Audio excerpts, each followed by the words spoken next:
It's 14 hours.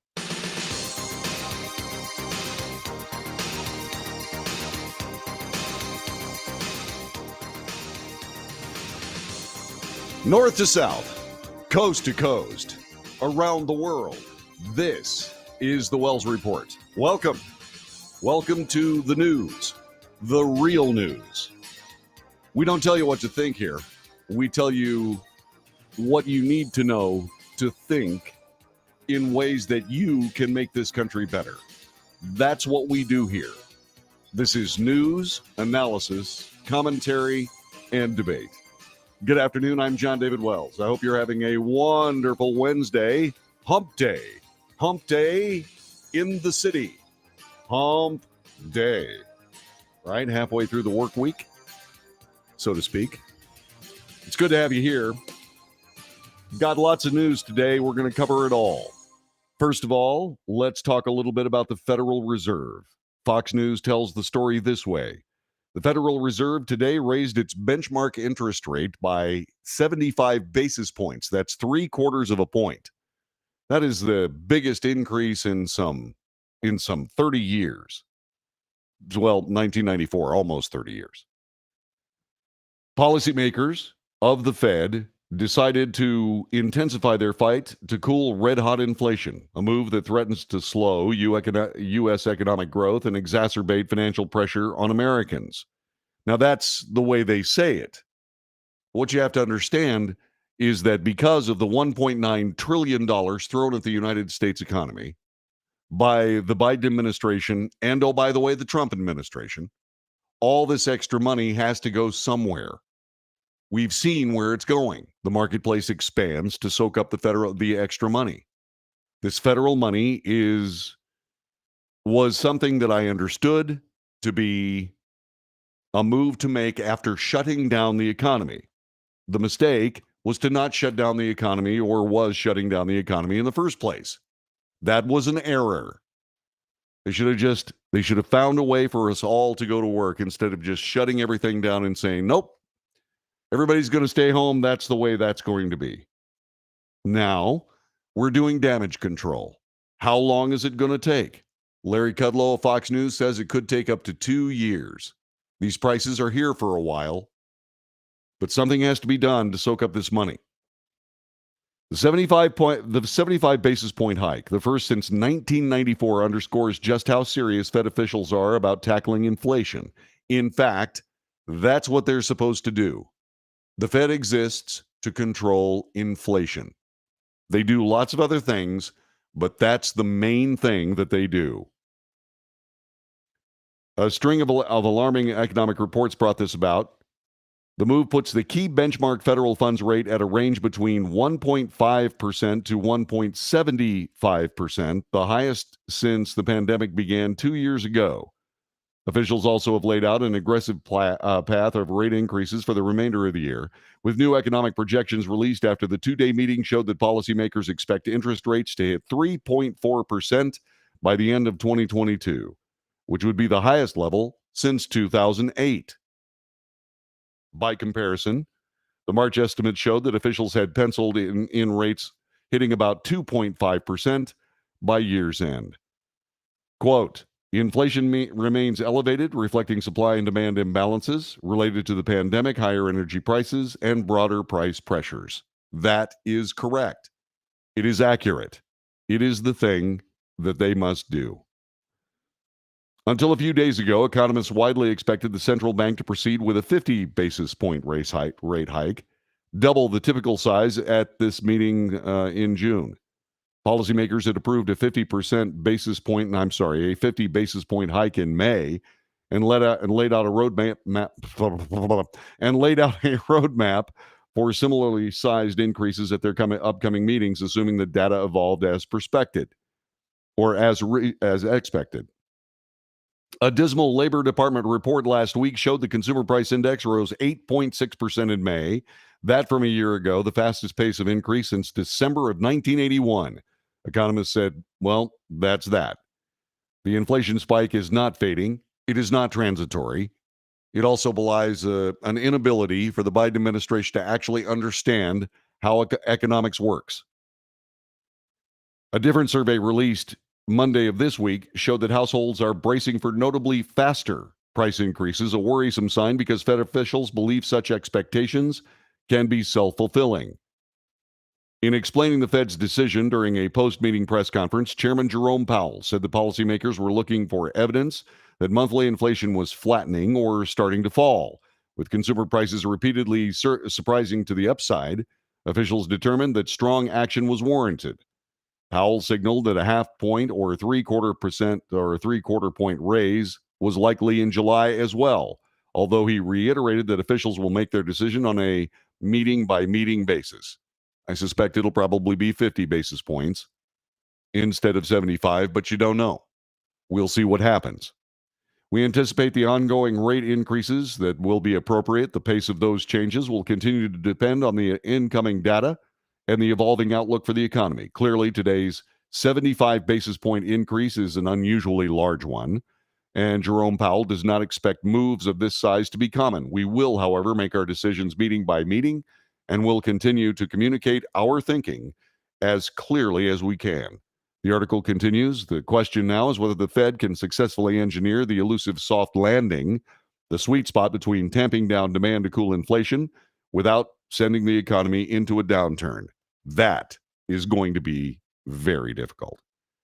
Hiking interest rates tends to create higher rates on consumer and business loans, which slows the economy by forcing employers to cut back on spending.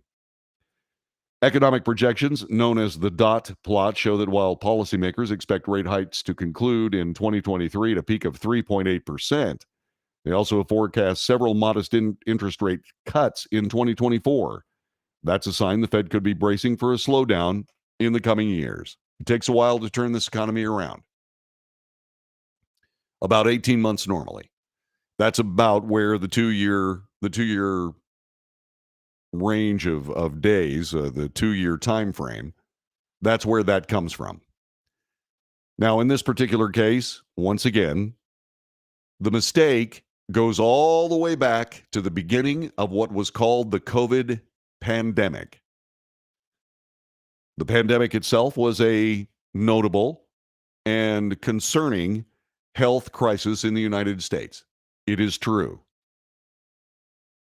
But the last thing that needed to happen was that the federal government needed to, and governments around the states and nation, the last thing they needed to do was shut down their economies by forcing people to stay home and stay out of the public light and keep from spending money and doing all the things that were necessary.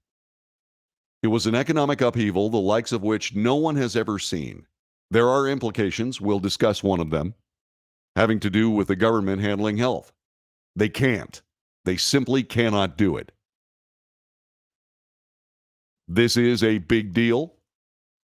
It is something that signals a long-term inflation mess that this nation's going to have to climb out of in the next couple of years.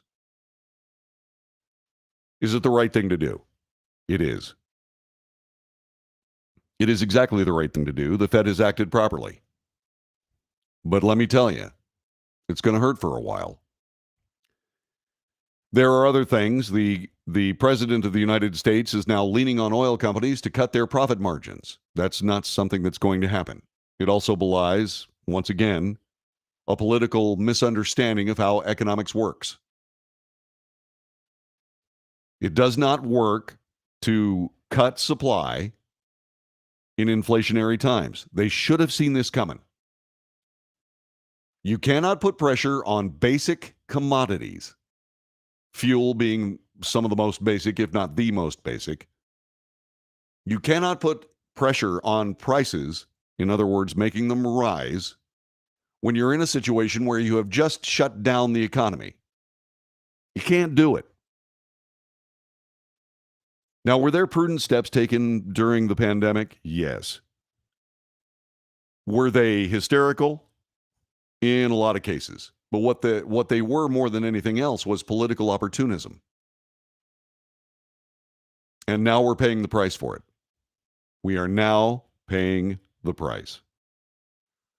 What does it mean? Well, it means your credit card interest is going to go way up. It's not going to be a pretty picture. If you have if you have interest rates on your credit cards, expect them to go through the roof. It's not going to be good at all. So USA Today came up with something else. They said, well, what is this going to mean? Well, here's what they have to say today. And let me get this to you. Americans have been bracing for higher borrowing costs, the Federal Reserve having started an interest rate hiking cycle, this to stop soaring inflation. But with prices reaccelerating in May to fresh 40-year highs, those rate increases are taking more urgency on now. Investors should expect those higher costs to come faster than expected. The Fed Policymaking Committee announced a 75 basis point rate increase today, the largest one-time increase since November of 1994. Until the May consumer price report last week showed a blistering 8.6% inflation rate, economists had expected a 50 basis point increase in the benchmark fund rate. The move will drive rates higher on everything, from credit cards to mortgages. It means your debt is going to get a lot more expensive in a great big hurry. This, according to Matt Schultz. He's the chief credit analyst at LendingTree. The USA Today article asks how many interest rate hikes are expected in 2022. An interest rate increase is likely every meeting for the rest of the year. But the bigger question is by how much?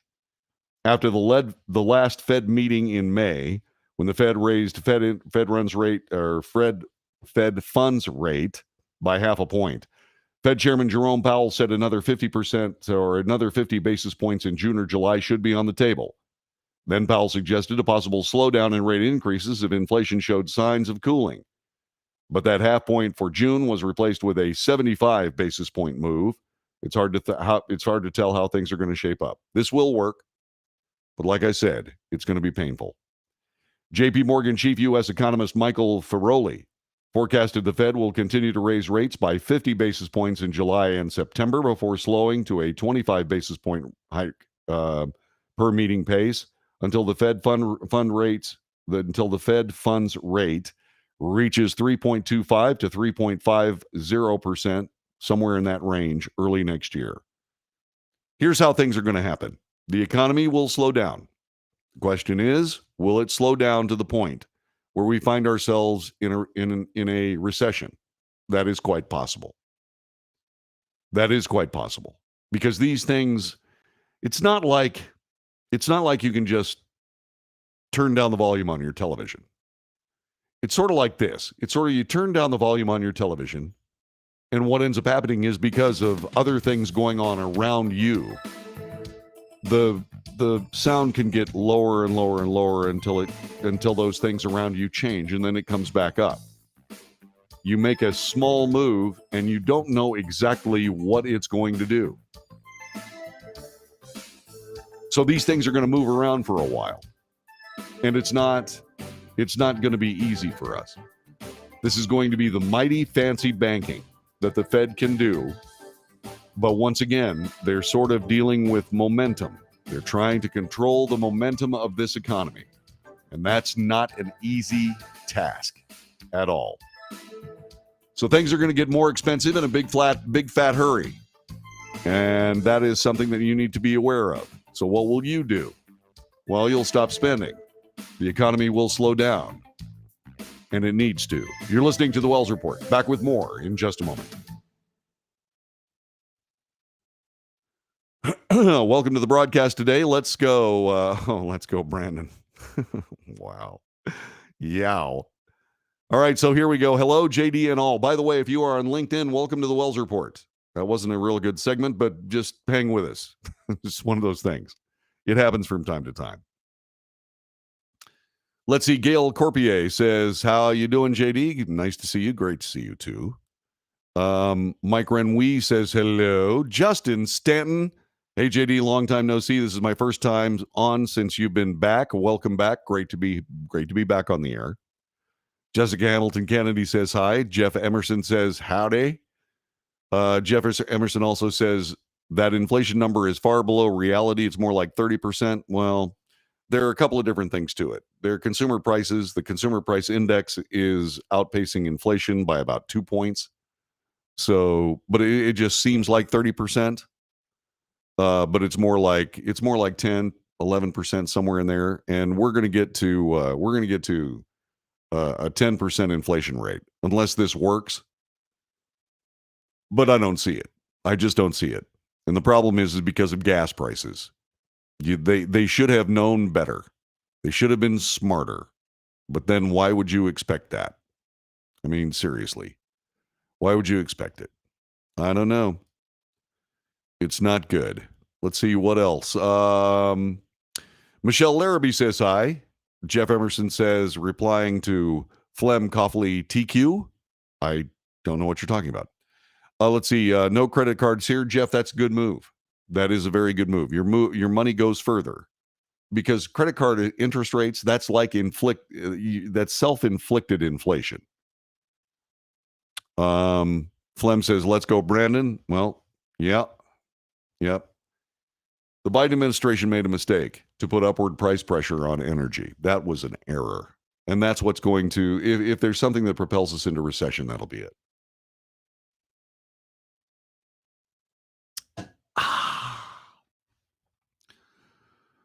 Let's see here. Now, if they would stop raising property taxes so much. Yep, that's going to be a problem too.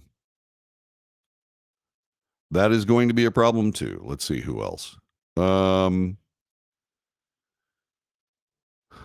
guess LGB is past its shelf life. Well, what they're doing is they become passé. You know, really? Pride Month? I mean, people are just tired of it. I mean, it's like, come on, guys. Come on, think of something else. Talk about something else. Do something else. Live your life. Let's see. Easton says, hi, Mr. JD. Hi, Miss Easton. How are you? I hope you're fine. Let's see. Lois Floyd. Hello, Lois. How are you? Biden is a danger to humanity. Well, not so much, but he certainly is a danger to the Democrat Party. Yeah, this is a mess. Jay Randall, I don't think we'll hit a depression. I don't think that's possible. I think that these leftist clowns that we currently deal with, I certainly believe they can affect us dramatically in bad ways. But I don't know that a depression is in the offing. It'll take something else. There'd have to be something else. Aw, I'm good. I miss my brother, Mr. Dexter. He's been in camp for almost 2 weeks. Yeah. Here we go. 5 seconds. Back to work.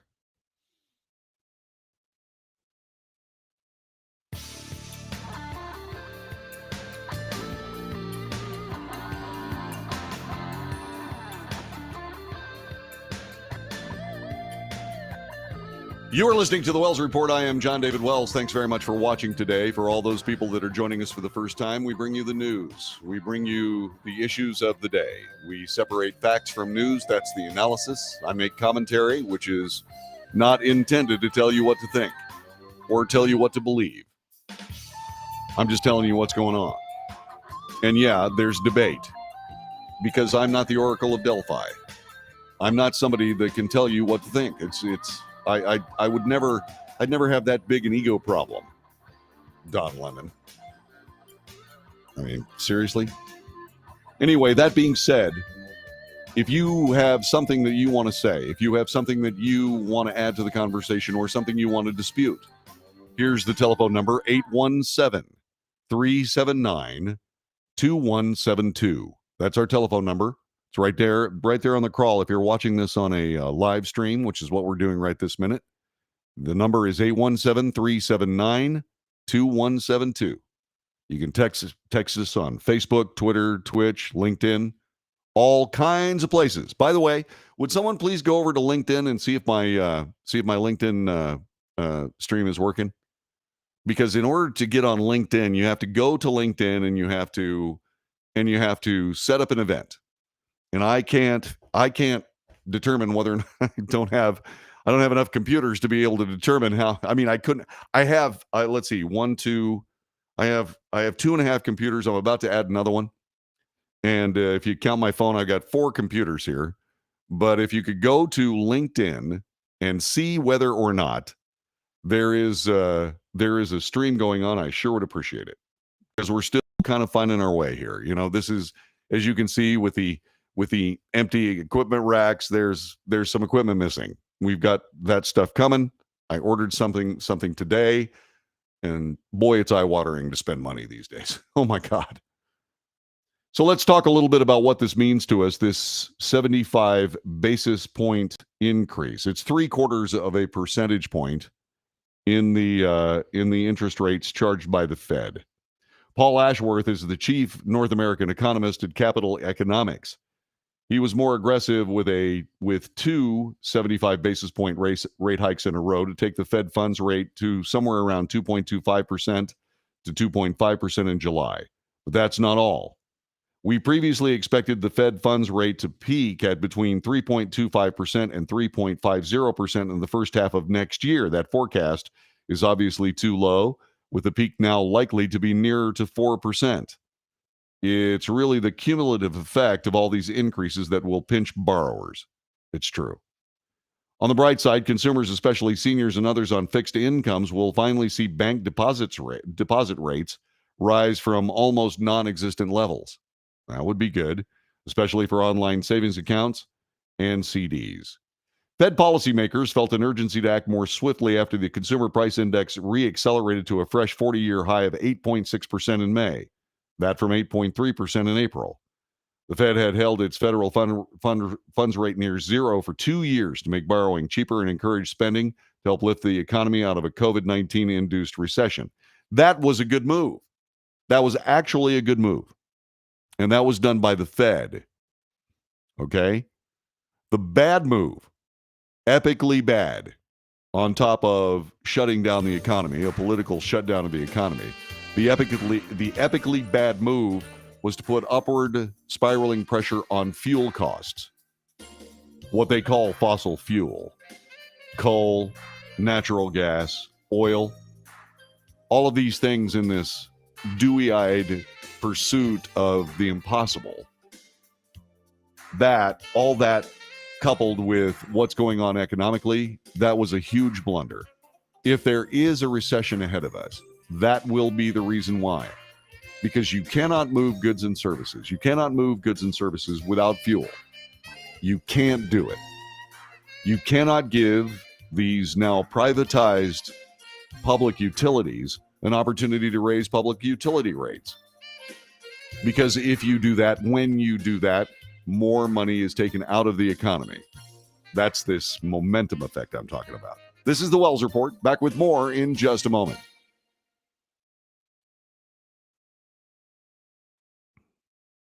I don't think it'll be that bad, Jeff, because the political pressure will be too great. Okay. Let me see if I can find the Wells Report on LinkedIn. Let me see if I can do that. I've got that here. LinkedIn. Okay, let's see. The Wells Report. Okay, let's try that. Okay. All right. Let's see. Okay. Let me see if that's working. All right.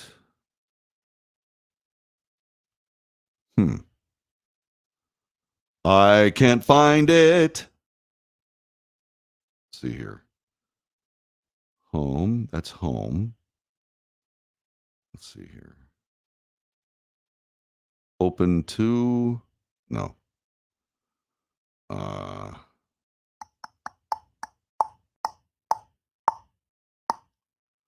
21 profile views. 29 search appearances. Activity. Supposed to be an event going on. Wait a minute. Hold on. Okay. No. Nope.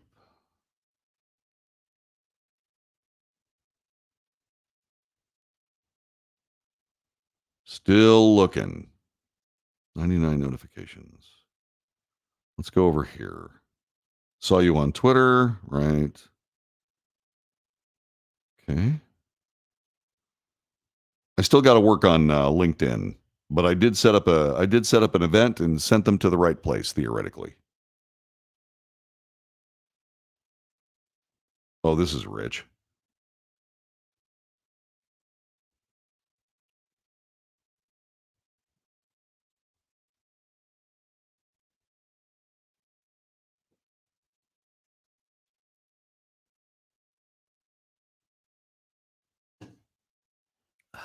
Oops.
Whoa, whoa, whoa, whoa, whoa, whoa, whoa! I keep hitting um, my volume control with my arm. There is a link to I go there, it acts as though I'm the streamer, not the streamee. Peter Monkey. I used to be Paul Mathers. Yes, I remember. Why'd you change your name to Monkey, Mathers? Good to have you back, buddy. Thanks very much for joining us. What do you think of the new look?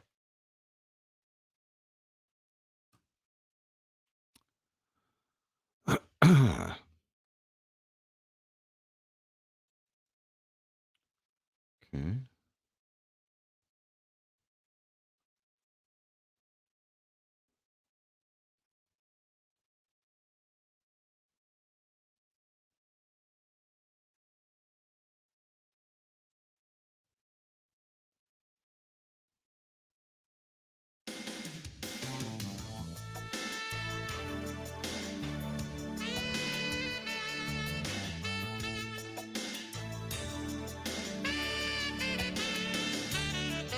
You are listening to the Wells Report. I am John David Wells. Thanks very much for being here today. Our telephone number is 817-379-2172. You can contact us anything, anytime you choose.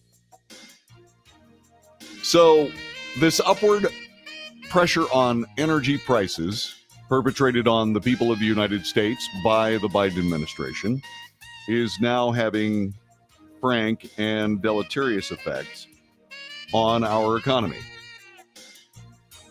When you start thinking about the fact that interest rates are going to be going up, which means that money is going to get a little bit tighter, not so much, but just a little bit, people are going to stop spending money. But what's really going to get them to stop spending money is the price of fuel. It's way too high. It's way too high. It's predictable. It was predictable that this would happen. And this is the economic factor added to all the inflationary pressure that is going to make things very difficult for us. All the goods and services in the United States moves because energy is available. It is part of the pricing of the marketplace. And when energy costs are high, prices are high. And energy prices still going through the roof. What will President Biden do? Will he reopen and finish the Keystone Pipeline? Will he open other pipelines from Canada down to us or through Canada to us? Will he stop this ridiculous war on energy? It's not fossil fuel, it's energy. The processes that are making it possible for us to have energy in the first place, petroleum, all the natural sources of energy, those processes are still going on. In other words, the oil fields refill themselves because that process is continuing. I don't know why people allow people to say, well, this is all fossil fuel. We're going to run out someday. Well, I know why they did that, because they wanted the price to get high.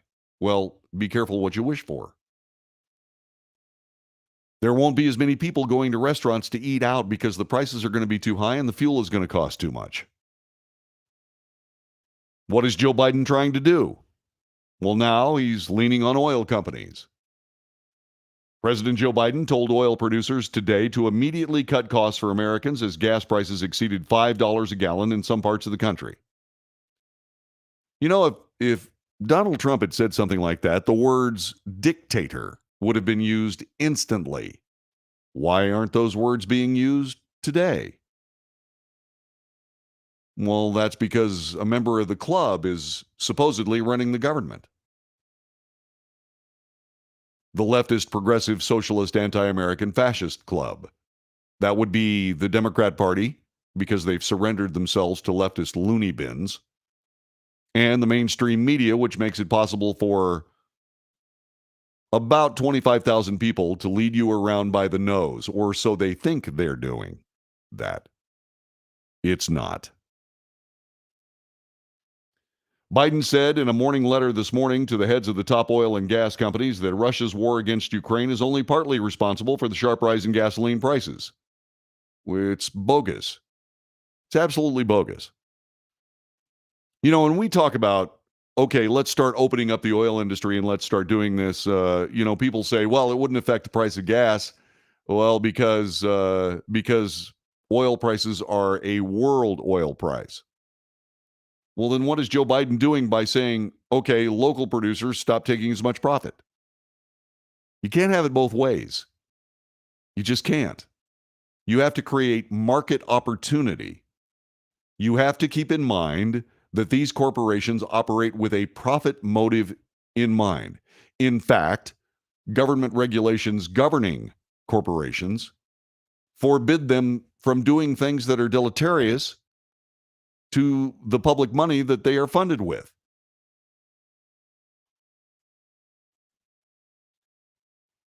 President Biden has asked the oil companies to work with his administration to increase the supply of gasoline for Americans. There is no question Vladimir Putin is principally responsible for the intense financial pain the American people and families are bearing. It's garbage. Absolute garbage. But amid a war that has raised gasoline prices more than $1.70 a gallon, historically high refinery profit margins are worsening the pain. It's none of your business, Mr. President. What refineries make per gallon of gas has nothing to do with the government of the United States. We know this to be true. President Trump did not go out into the oil patch and tell oil companies to lower their prices. What he did was it made it possible for the prices to lower themselves. That's how you manage a capitalist economy.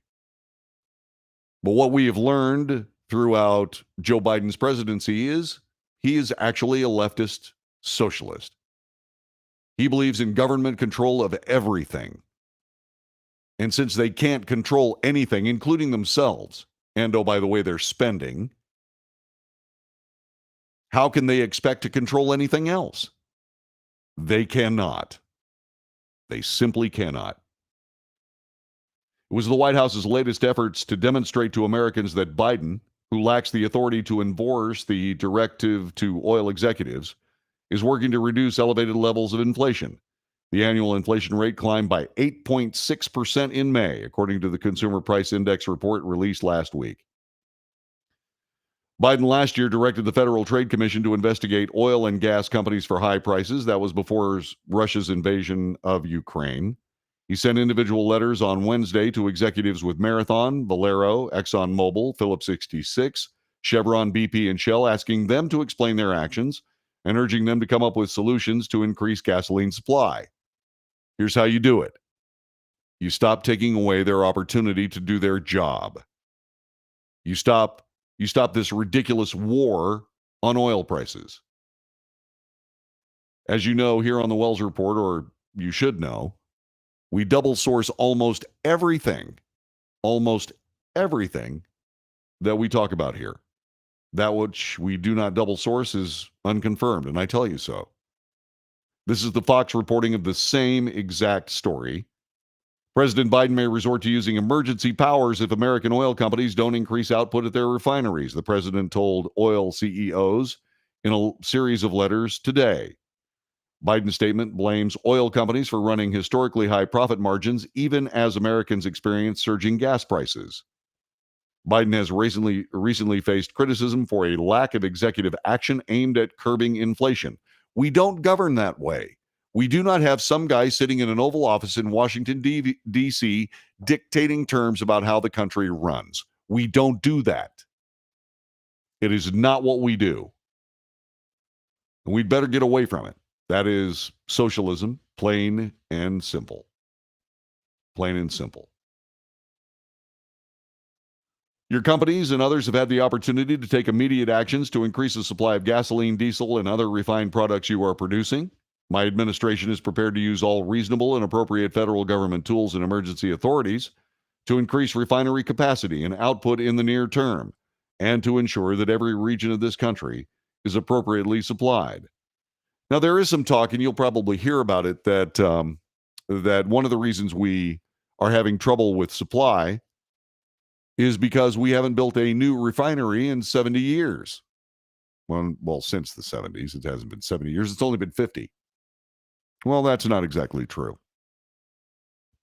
Actually, the refineries have been expanding, since that time, all through that time. But building a brand new one is all but impossible, thanks to all of these anti-energy politicians in Washington, D.C.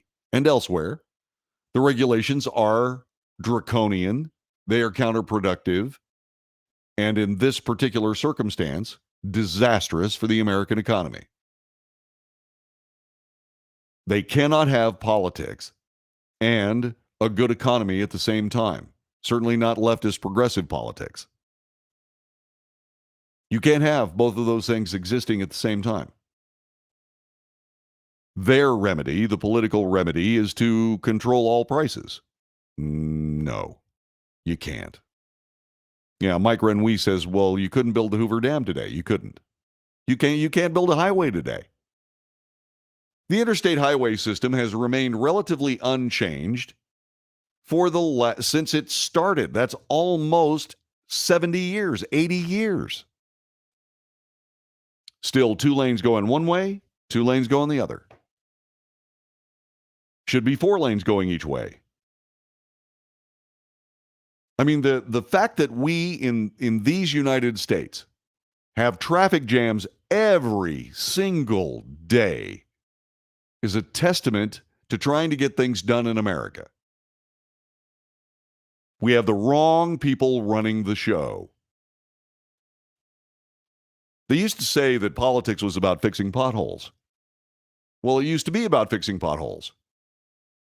We have to be able to work things out so that we can have everything taken care of in a city or a county or something along that line, but we still have to spend more time fixing potholes. We can do that 2 ways. We can get asphalt and pour them in the holes and wait for the potholes to reappear. Or we can do like we've been doing in Texas, which is to replace asphalt roads with concrete ones, reinforced concrete ones.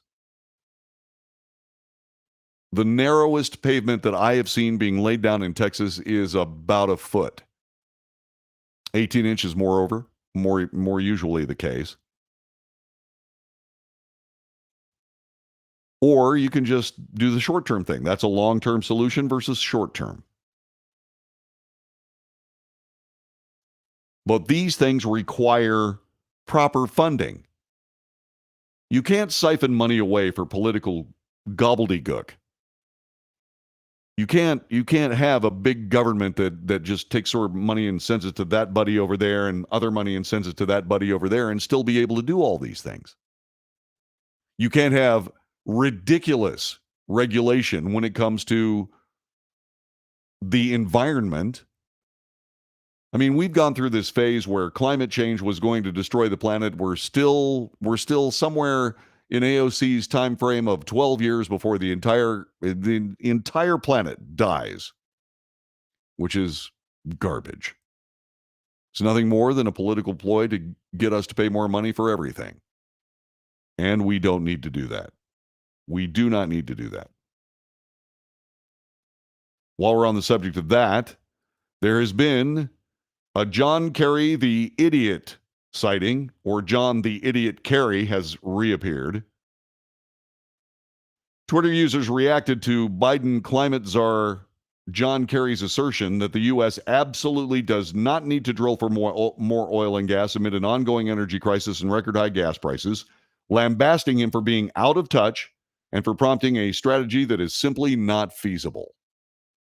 Kerry, speaking at an event hosted by the University of Southern California Center for Public Diplomacy, railed against fossil fuels, saying that energy security concerns are driving complaints the U.S. needs to perform more domestic drilling, and return to coal. No, we don't. We absolutely don't. We have to prevent a false narrative from entering into this. Of course, this is one of those guys that won't let us build nuclear power plants either. An RNC research tweet captured the statement and sparked outrage from critics and commentators alike, several noting the departure from other top Democrat narratives. Radio host Justin Barclay, one of my colleagues, wrote in a quote tweet, "Ketchup Kerry is out of touch with reality."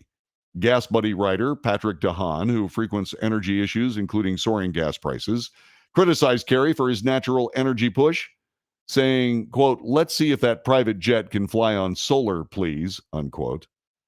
Radio host Buck Sexton, along with other recognizable critics, ripped Kerry as well, writing that he absolutely does not care that millions of Americans cannot afford gas and are running up debt on their grocery bills. Kerry thinks people who didn't marry into fortunes created by other men, twice, are chumps who must suffer to save the climate.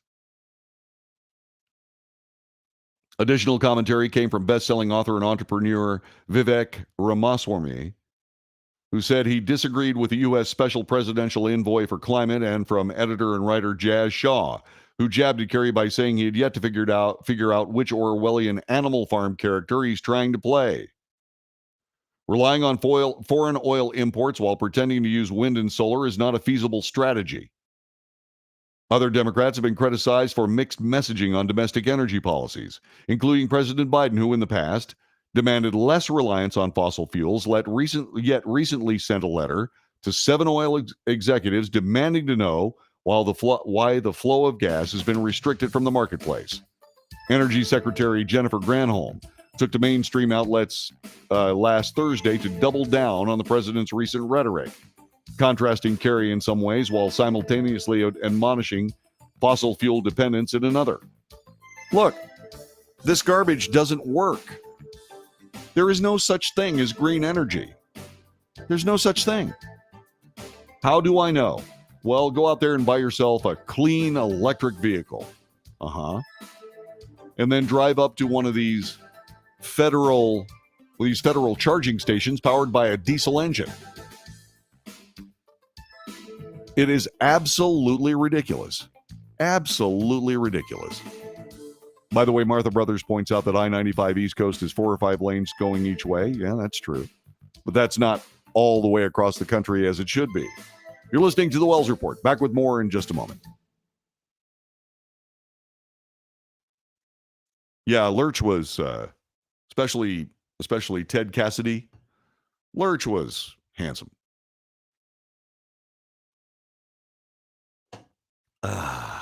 I thought that Herman Munster looks more like a 50s monster villain. Etc., etc., etc. What's going on? You guys happy? You guys happy? Everything good? Huh? I had a bad day yesterday. The show was okay, but the rest of my day, not so good. Not so good. I am, however, going to go see Top Gun Maverick tonight. I'm happy. That's going to be fun. Let's see. The Motiva refinery near Orange, Texas has quadrupled their capacity since 2007. Exactly. We don't really need to build new refineries. I mean, we really don't. They keep expanding the refineries and so on. They say, by the way, they're at 94% capacity. No one knows. No one has any idea whether they're at 94% capacity.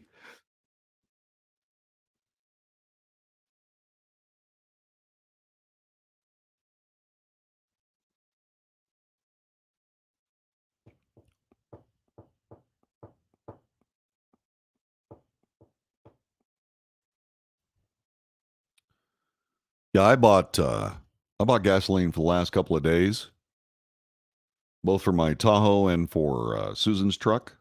Whew. Whoa.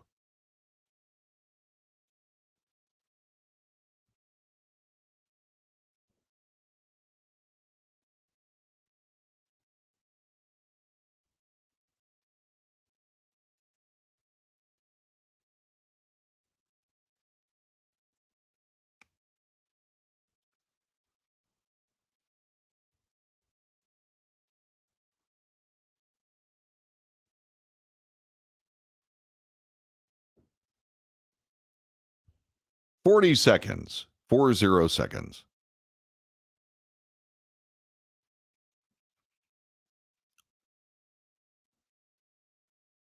I hope so.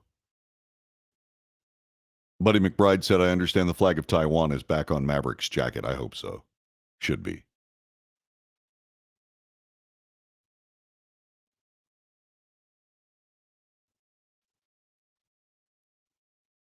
Ten seconds. And then back to work. Vegging with the cats. Ew.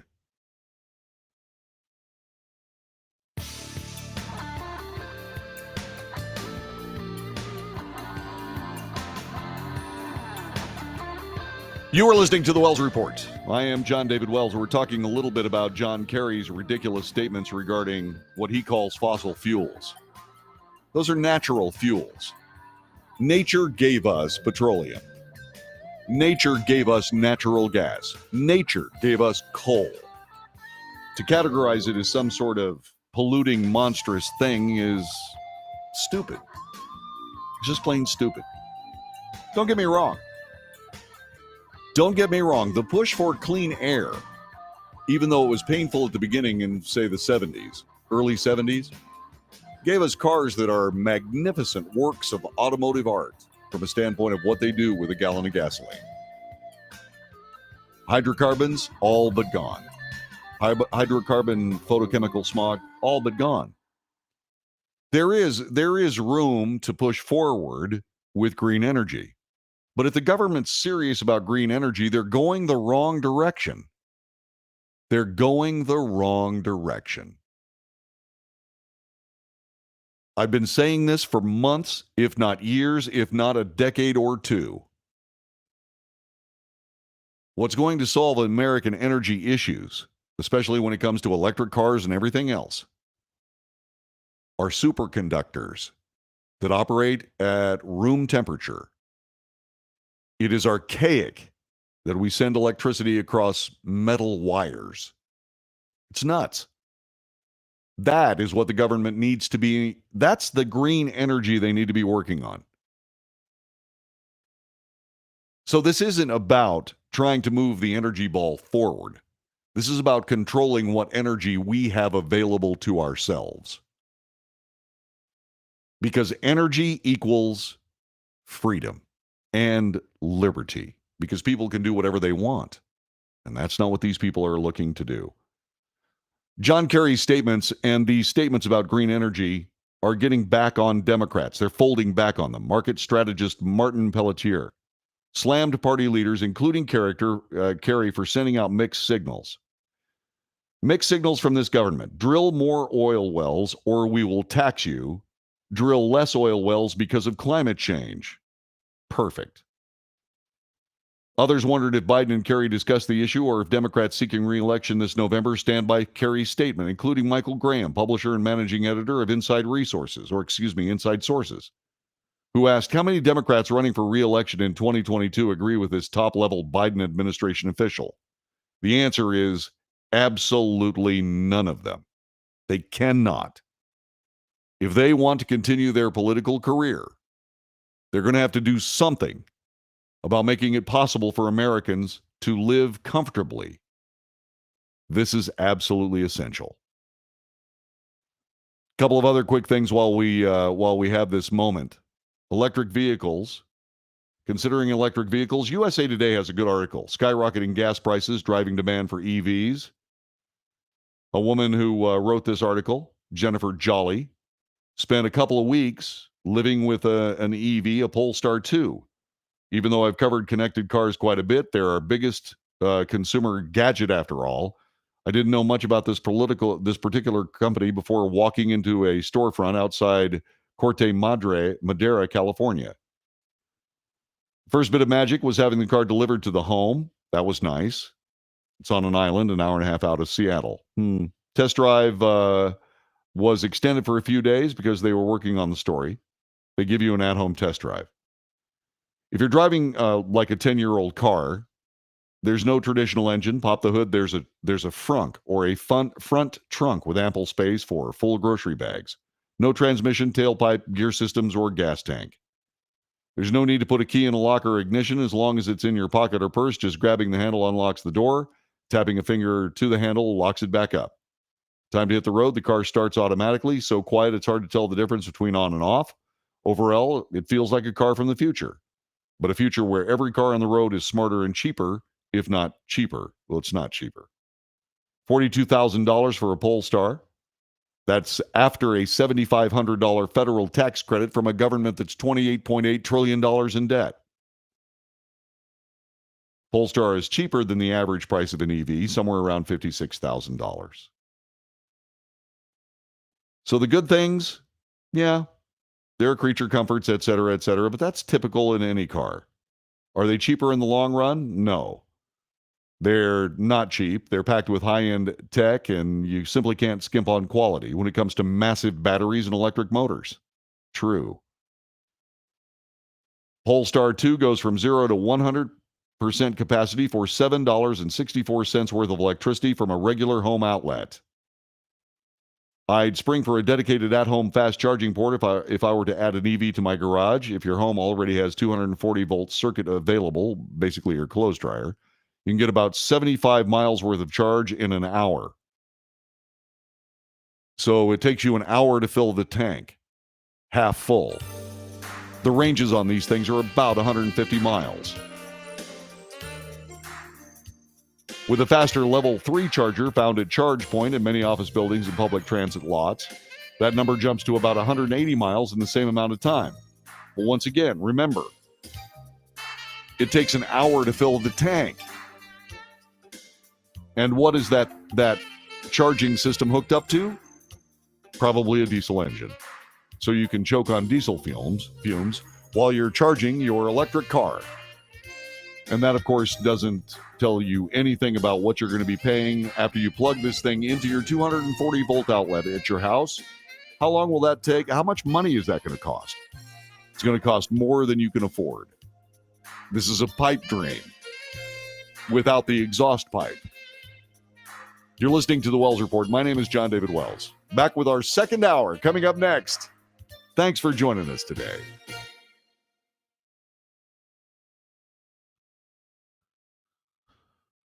Okie dokie. Time for a technical breaky. All right. I shall return. I'll be right back. Oh, by the way, tell everybody who joins us that I'm taking a technical break and I'll be right back. I know it's kind of weird to have a podcast with a hole in it. I'm fixing it. I ordered equipment. It's expensive equipment. I got to go.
He's back.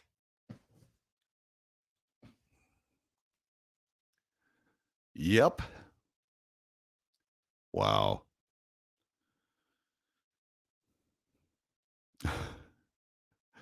Yeah, Poker Monkey, we can go back and get all that military equipment that we left there, take the batteries out of it. Yes, I did. The sloshing was distracting. Ah, goodness.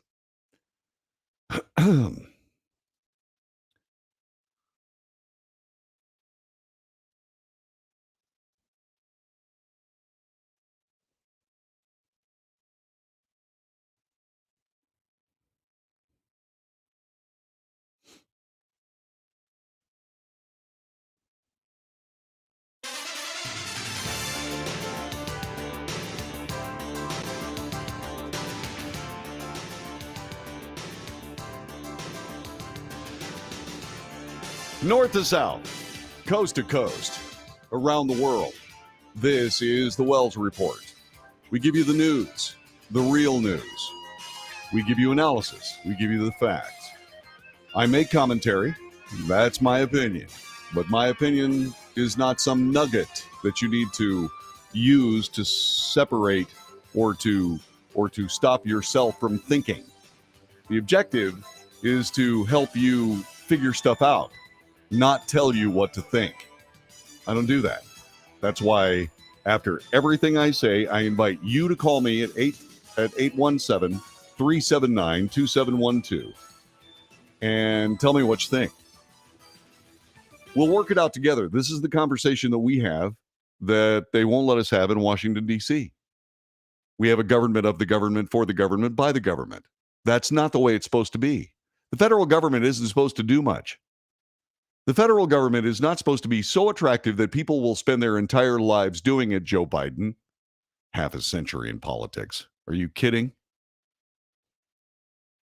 We've got this guy running the United States at this particular moment, and none of us actually believe he's actually running the government. Who is running the government? A lot of people say, my goodness gracious, it must be Susan Rice. No, Susan Rice isn't running it. Susan Rice, Barack Obama,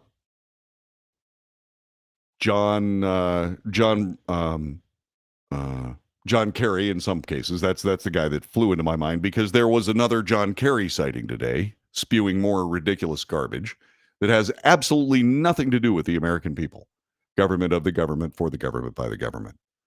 Climate. Yeah, the climate's awful. You know what? It's going to be over 100 degrees in Texas. Just like it has been every summer for the last 20 centuries. Seriously, people? My goodness gracious. Yeah, okay. And by the way, I will react to you on the chat overlay that is going on right now on this wonderful stream that we are doing. This, by the way, is the second hour of the Wells Report. As we've just talked a little bit about the Fed raising interest rates in the first hour. If you didn't see it, by all means, go back and find that podcast. These will be podcasts very, very soon. You have to bear with me. I'm spending lots of money, and then I have to figure out how to hook it all up. It's not going to be easy. Fortunately, just hooking up stuff really doesn't involve much math, so you don't have to wait years for me to figure it out. And so there were elections yesterday. USA Today is calling it Donald Trump's revenge tour. They highlight the fact that it was a split decision yesterday in South Carolina, where one of his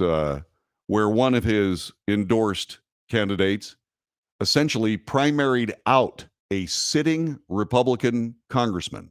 That congressman voted for impeachment when the January 6th thing happened. And Donald Trump said, well, that's not going to work. The other election had something to do with a gal. I believe her name is Nancy Mace. And Ms. Mace was able to set aside the Trump-endorsed candidate. She did not vote for impeachment, but she was very critical of President Trump. And so what ended up happening is that she, with MAGA credentials in supporting President Trump through most things, was able to win, but not as much as she should have. Her opponent was somewhere within 8 percentage points of defeating her in the primary. That simply doesn't happen. When people are happy with their congressperson, they come up for re-election. A lot of times 80% of the vote is cast for the incumbent, not 50%. These are all important things to keep in mind. U.S. Representative Nancy Mace, getting back to USA Today, U.S. Representative Nancy Mace defeated Trump-backed challenger Katie Arrington, another South Carolina Republican. Pro-impeachment Representative Tom Rice lost his re-election bid to state legislator Russell Fry. Many great wins tonight with more to come, said Trump on the Truth Social website. Trump congratulated Mace and said she should easily be able to defeat her Democrat opponent. He also lauded the candidate Fry for running a great campaign. She did. She came within a whisker of being able to take out another sitting congressman. That just doesn't happen. Fry won more than 50% of the vote, avoided a runoff with Rice, who earned Trump's opposition by voting to impeach the then president over the insurrection of January 6th. Trump opponents celebrated Mace's win, but called Rice's defeat a bad sign for the Republican Party. Well, that's simply creative embroidery, trying to disguise reality from their political agenda.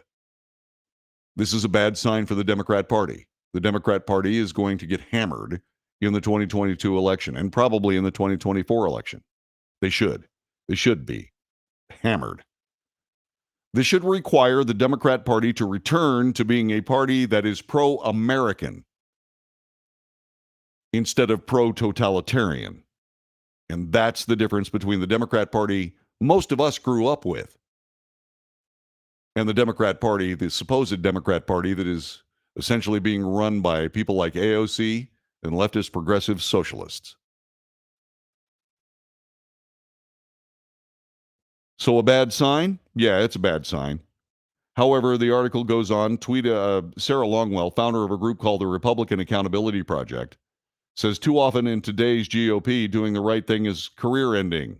Yeah, like going against a president that was elected by the people and then attempted to be reelected with 74 million votes. More votes for a presidential reelection candidate in history. Except, of course, for Joe Biden, who nailed down 81 million votes. Far above the vote total of Barack Obama twice. Who would have known that in the Obama administration, the real political powerhouse was Joe Biden? Well, I'll let you figure that out for yourself. The now defeated Rice called Trump a narcissist who is harmful to the Republican Party and had braced himself for defeat. A day before the primary, he told CNN, if doing the right thing costs me an election, then I'll wear it like a badge of honor. Well, what you'll do is you'll wear your congressional retirement like a badge of honor. You spent 2 years in Washington, D.C. as a House of Representatives member, and you get, at this point, $175,000 a year for the rest of your life. Yeah, that's not a badge of honor. In Nevada, Adam Laxalt, the grandson of former Senator Paul Laxalt, was favored to beat back a surge from war veteran Sam Brown. Good guy.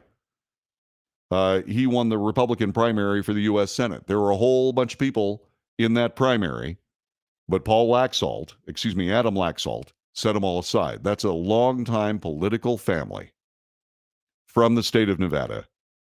Laxalt faces incumbent Democrat Senator Catherine Cortez Masto in a pivotal race that will help decide which party will control the U.S. Senate. Like I said yesterday, I'm not expecting that particular race is going to be the one that really changes things in the Senate, if that happens.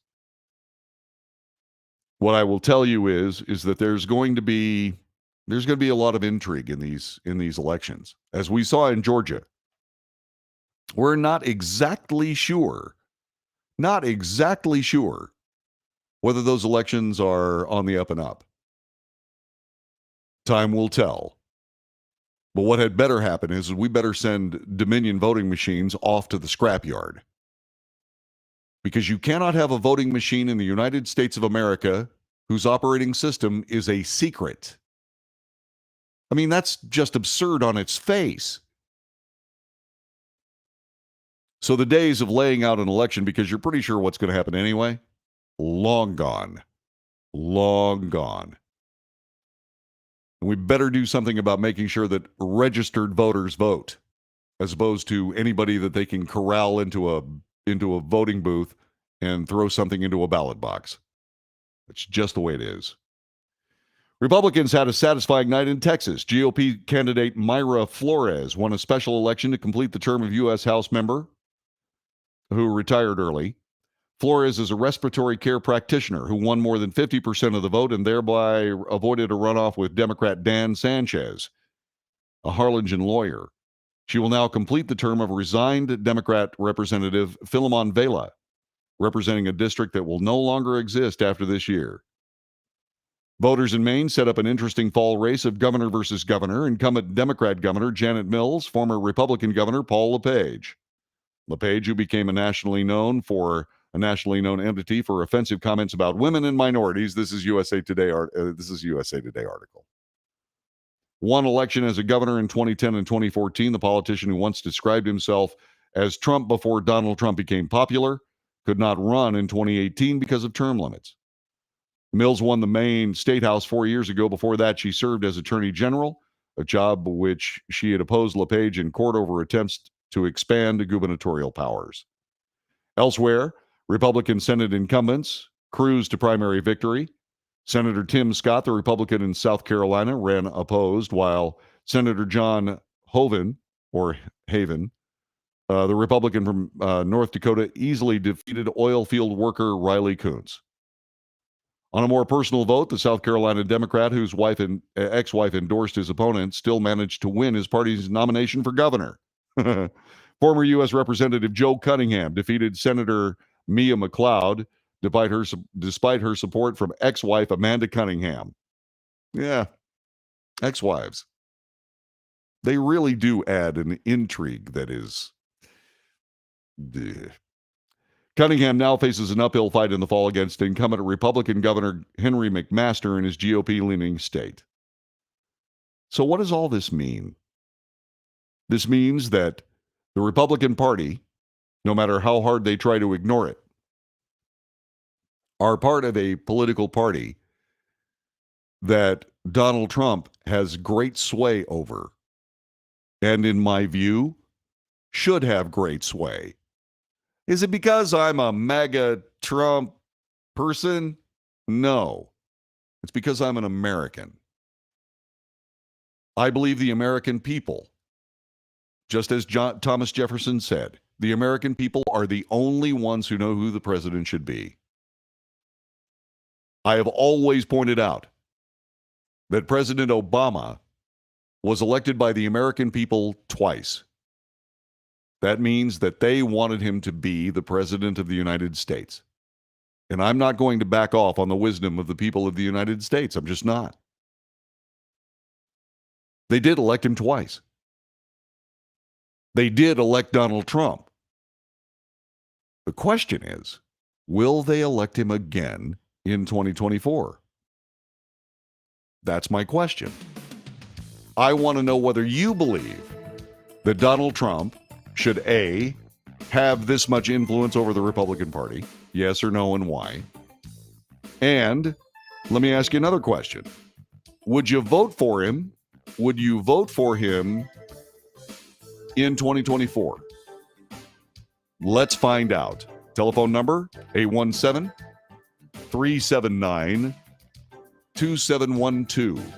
No, that's not the right number. It's 2172. 817-379-2172. Get off of me. It's a brand new phone number. I got it earlier this week. Daniel brought our telephone into a working situation. Hear that? Yeah, I can actually make that. Yeah, see? Yeah, we got a phone line. 817-379-2712. Let's talk. Should Donald Trump be president again? Next on the Wells Report. And just like that. And just like that. Let's get back to the chat, shall we? Let's find out. Let's see. Hot is a relative term. Yeah. Yeah. It's like walking into an oven. Let's see. Let's see. Yeah. James Parker really has helped this broadcast. As you can see, this stream looks really, really good. And you know why? It looks good because of James Parker, who taught me how to use all this technology. Yeah, he's really good. Let's see what else. 8% lead is a slaughter in politics. Not really when you're talking about a House of Representatives member, a sitting member of the House of Representatives. 8% is territory. And by the way, it was basically intramural. I mean, it was Nancy Mace is someone who actually supported Donald Trump most of the time. She was critical of him. And a lot of people got rankled by that. But you need to keep in mind that, that Donald Trump was picked by the people. You can't set that aside. You cannot sabotage a sitting president. You just can't do it. At least in my opinion, you can't. Let's see. How did Joe Biden beat Donald Trump? Well, there are a lot of discussions about that, huh? Yeah. Let's see what else. January 6th wasn't an insurrection. It was a frat party. In a lot of ways it was. I noticed that no Wendy's were burned down. Let's see what else.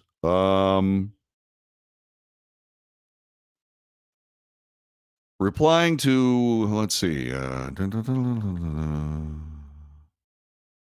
Hot is a relative term. Yeah. It's like walking into an oven, isn't it? Yeah. I'll take Texas in the summer over Chicago in the winter. Yeah. I wouldn't go to Chicago for all the money in the world. I would not go. If I got a job in Chicago, I'd do it from here. I would. Whoever's elected in 2024 needs to follow America First policies, whether or not that's Trump himself, right? Good afternoon, David Bailey. How are you, my friend? Hope all is well.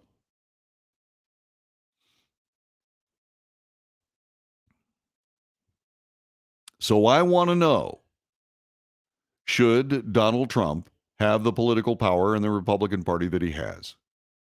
I say yes. It's just me. Yes or no, and why? I also want to know, would you vote for him in 2022? I'll have an answer for that in a little bit. Also, the other question is, if not Donald Trump, who? Who? These are all questions we should talk about. We're going to do that in about 20 seconds.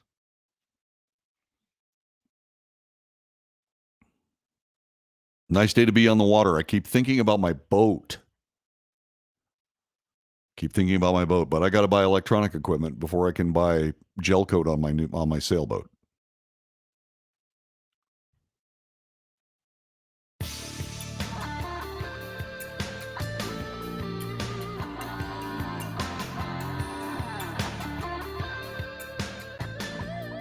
This is the Wells Report. I am John David Wells. Hour number 2 in progress. We've got one more hour after this. Then I'm going to go see Top Gun Maverick.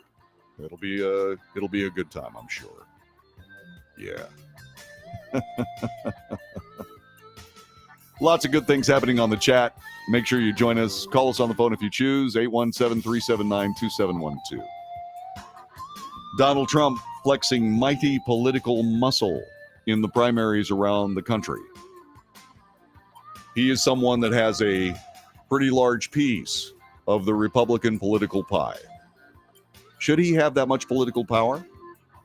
I asked you that question before the break. Should Donald Trump have the political power he has? Yes or no, and why? My answer? Absolutely yes. And here's why.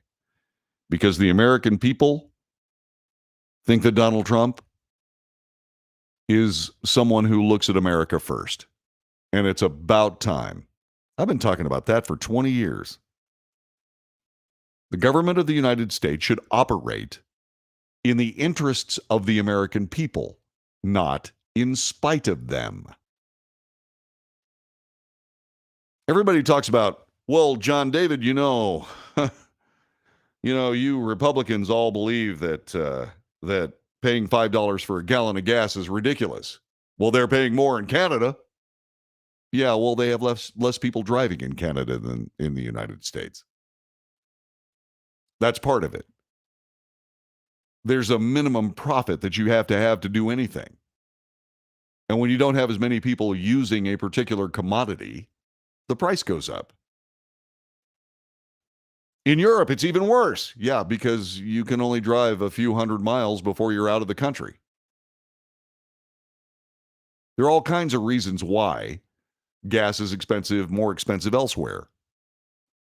Exactly. Mike Renouy says, who cares what they're paying in Canada? The American government should do the things necessary so that the people of the United States pay demonstrably less for a gallon of gas than anywhere else in the world. That's what we call American prosperity. And how does the government do that? More or less, they stay the hell out of the way. That's how they do it. Would you vote for Donald Trump in 2024? My answer? I don't know. I got to see who else is out there. I got to see what they say. I'm not interested in electing another politics as usual Republican. I don't want a Mitch McConnell Republican to be the president of the United States. I find it ridiculous. I absolutely do. So I want to find someone who is pro-America.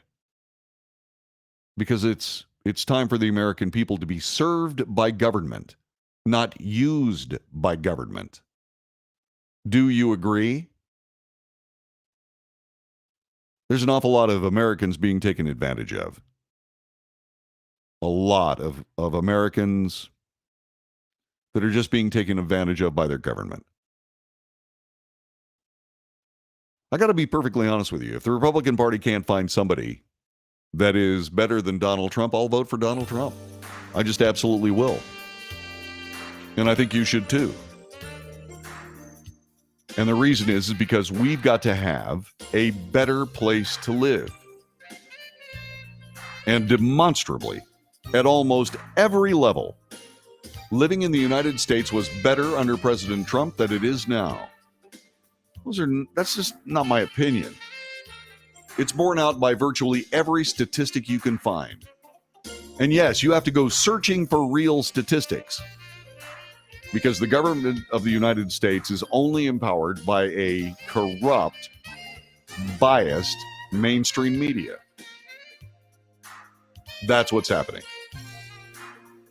You're listening to the Wells Report. Coming up in just a few minutes, we're going to spend a little bit of time talking about our kids' schools. We're going to talk about how leftists have defeated themselves yet again. That's happening on the Wells Report next. Stay right there.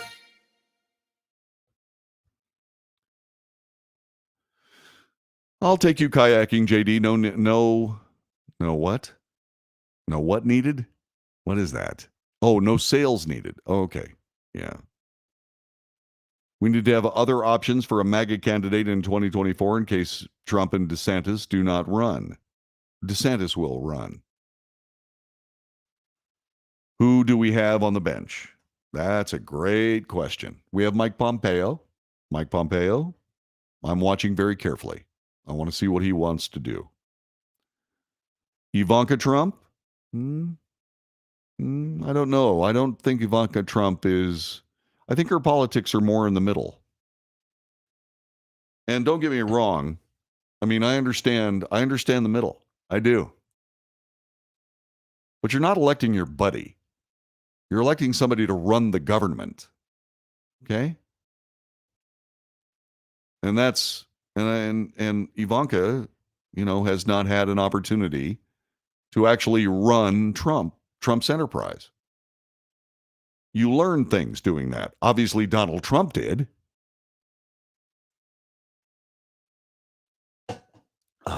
Coffee. Coffee. Coffee. Coffee, coffee, coffee, coffee, coffee.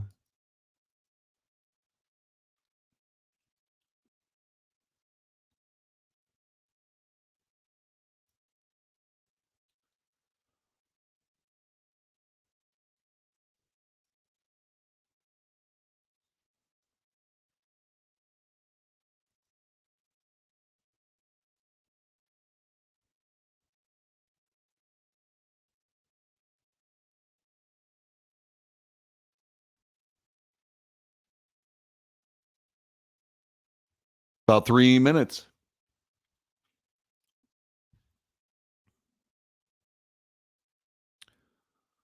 Why not Ivanka, says Jeff Emerson. Well, the reason we shouldn't elect Ivanka is because she's not ready. She's not ready. Donald Trump spent his whole life traveling the world to understand how other countries work. He spent his life learning all of that. Ivanka hasn't.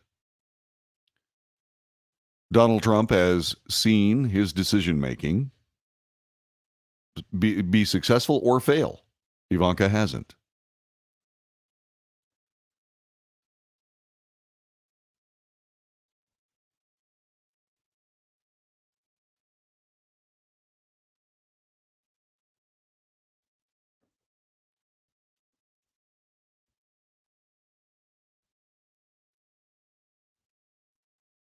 I just don't think she's ready.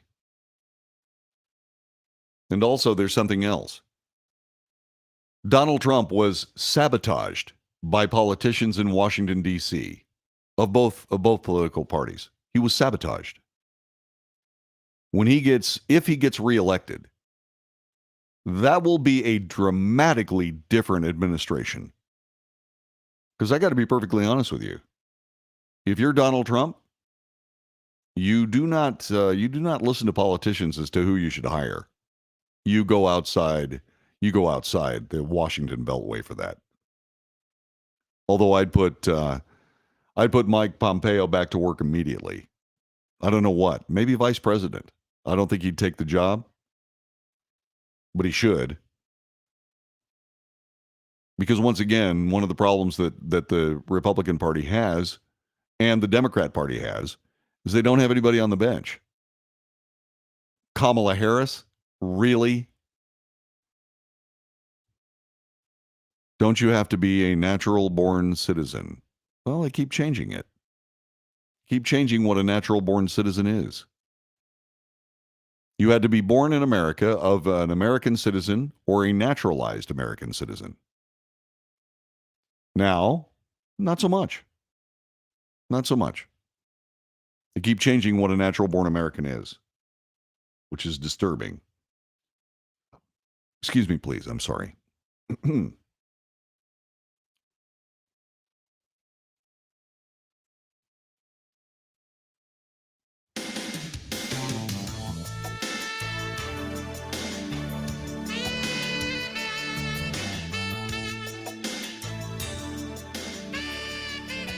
You are listening to the Wells Report. I am John David Wells. Thanks very much. You're watching it too. Yeah. By watching this broadcast, you get a couple of different things. One, I am an independent an independent voice. I'm an independent voice. I'm the managing editor of this broadcast. I am responsible for the content of it, both from a standpoint of news reporting, opinion, and the debate that ensues, that you can take part in at 817-379-2172. Or you can join us on the chat room, which is a pleasant hop, skip, and a jump from whatever streaming service you're watching. You can also send me, by the way, I forgot to give you the email address. You can go to info at thewellsreport.net. Info at thewellsreport.net. Send me a letter. I will read them on the air. Love to have you. I have long said that all you need to do to defeat leftist politics in the United States is to give them time. It's not just the United States. Leftist politics defeat themselves everywhere. Most notably, the old Soviet Union, a leftist enterprise from the get-go. They finally decided that not only were politics important, they decided that politics were more important than anything. Politics more important than reality. And much to everybody's severe discomfort, they thought that their politics were more important than physics. And that's why there is a town in the Ukraine called Pripyat that no one lives in, overgrown by weeds, slowly being reclaimed by Mother Nature. I keep mispronouncing. No, I don't mispronounce Kamala Harris. That's how you say it. Kamala Harris. It's not Kamala. It's Kamala. Anyway, that being said. Oh, hi, Alicia. Good to have you here. Thanks for joining us. Leftist politics indeed have defeated themselves yet again, this time in the most important possible forum, our public schools. The National School Boards Association, a leftist organization that is working to impose leftist politics of virtually any subject on our children, finally was exposed. Their work was exposed by parents watching their kids do work from home because of COVID-19. I am fond of saying nothing in the universe is without balance. Yeah, everybody stayed home, COVID-19. What did that do? Well, it gave the people of the United States an opportunity to live in the future. What is that future? Well, doing what I do right now. My commute to work is up 2 flights of stairs. 2. That's my entire commute to work. I work here. My wife, Susan, works over there in her office. Do we leave from time to time, flying wherever, driving wherever, being someplace else? Yes. Yes, we do. But most of the time, we're right here. And by the way, this economy starts getting much worse. Inflation starts getting much worse. People will be doing it again. The move to working at home is part of the universal balance of bad political policy. And so that's going to happen more, not less. So getting back to the National School Boards Association, their evil work to indoctrinate our children as opposed to educate them was exposed when kids were actually at home and people could see what they were learning. And it's had frank implications and outcomes. The Wisconsin Association of School Boards decided to cut ties with the National School Board Association. More than half of the nation's state school board associations have withdrawn from the group since it sent a letter to the Justice Department to investigate parents for domestic terrorism. You see, they thought their leftist agenda was more important than educating the children of parents who will not stand for that kind of indoctrination. Moms for America Senior Director Keisha King told Fox News, quote, parents have seen the inside of the public school beast and understand better than ever who is feeding this beast and are responding with a loud voice of, quote, not my child, not on my watch, unquote. U.S. state school boards and associations are seeing the reaction of parents in many ways, from speaking up at school board meetings to getting their children out of these classrooms. And state school boards know they do not want more problems with parents across America. And you know, this is one of those things that I always thought was ridiculous. educators, principals, school teachers, so on and so forth. Your child's behavior is not my job. Excuse me? The PTA said we've got to have more parental involvement in our schools. Again, be careful what you wish for. I happen to believe in the dragnet curriculum, just the facts. Just the facts. Teach the kids the facts. But in order to further this political agenda,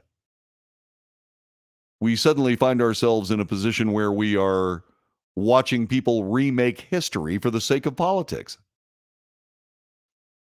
Our nation has great records. We know how this country came to be. It started with the Constitution of the United States and the Bill of Rights. It started with the Declaration of Independence. The Constitution and Bill of Rights followed. We know what these men were thinking, and they were men at the time.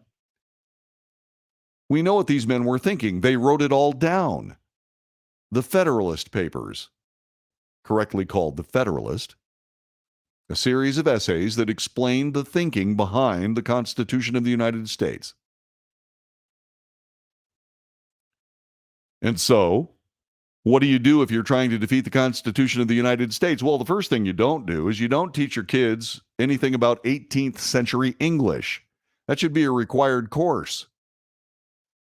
18th century English should be a required course so that people know exactly what the Constitution says. Then what we do is we start twisting history around a political ideology. For example, the 1619 Project, saying that this country was built on slavery that began in 1619. The most basic idiocy of that, this country wasn't this country in 1619. It wasn't this country until July 4th, 1776. A century and a half later.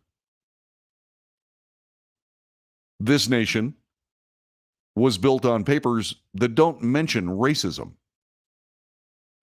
Oh, well, what about that Constitution that talks about how African Americans are 3/5 of a person? That is creative embroidery. Once again, the twisting of reality. Those people were brought to this nation, true, against their will as slaves. It was a crime against humanity. It was not an original sin of the United States of America. It had been practiced and is still practiced from one end of the world to the other. But not here. Not here. It took less than a century for the government of the United States to turn away from slavery. Strangely, the slavery that I'm talking about is now called human trafficking. The horrible things that happen to those people are awful, from indentured servitude to sexual playthings. And who is making that possible? Why, the Democrat Party, of course. Well, but that's another conversation for another day. And so what happened is that the people creating the Constitution of the United States realized that these people needed to be represented in government. And so, as they apportioned representatives from the states that held slaves, 3/5 of the slave population was represented in American government. Not 3/5 of a person.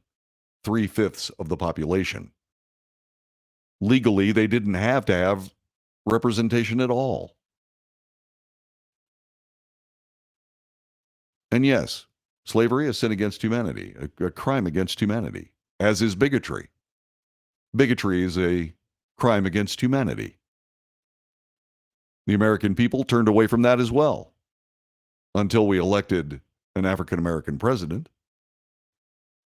And then, in an effort to save the political agenda that was powered by white guilt about racism and slavery, we had to reinvigorate it. Even that was temporary. And then what happened? Well, we actually had to rebuild racism in the United States. And that's where people like the National School Boards Association jump right back into the conversation. It was a matter of public education that we teach white kids that they were empowered and that black kids were in a situation where they were used. That was evil. And that's why the National School Board Association is very slowly going to be relegated to the ash heap of history where it belongs. The dragnet curriculum. Just the facts. Until you're in 10th grade. Spend 10 years learning the facts. And then in your junior and senior years of high school, then let's start exploring how you use those facts to make a better country. Is there politics in that? Sure. Should there be? Yeah. Yeah, there should.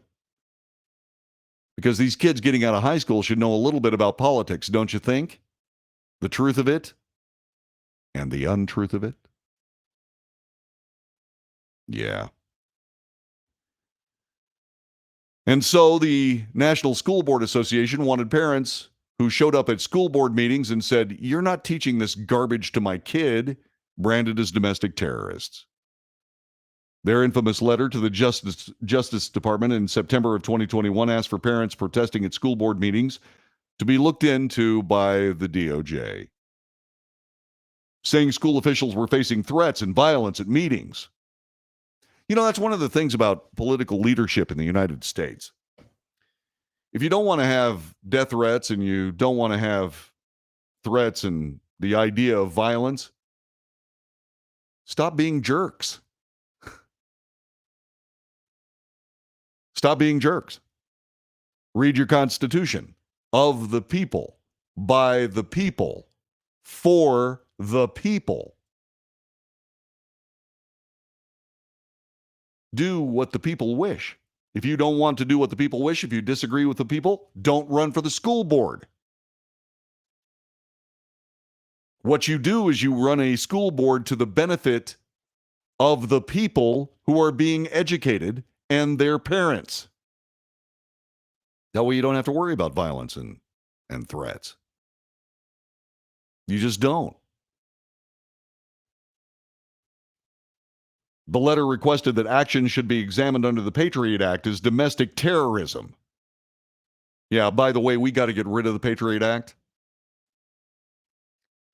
The NSBA, the National School Board Association, later apologized for the letter's language. Sort of. A recent independent review found that the NSBA letter was even more extreme in draft form, calling for the deployment of the Army, National Guard, and military police to monitor school board meetings, just like they did in the good old USSR. Actions by the NSBA's leadership last fall needlessly harmed school board relationships and inflamed partisan tensions, said the Wisconsin Association of School Boards.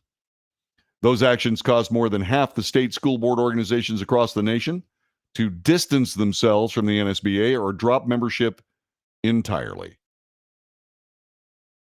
Moms for Liberty says, how does the NSBA continue to operate if they only have a few states left as members? The answer is they don't. By the way, the Nebraska Association of School Boards has become the 25th state to break ties with the National School Boards Association. They voted Saturday to formally sever ties with the NSBA,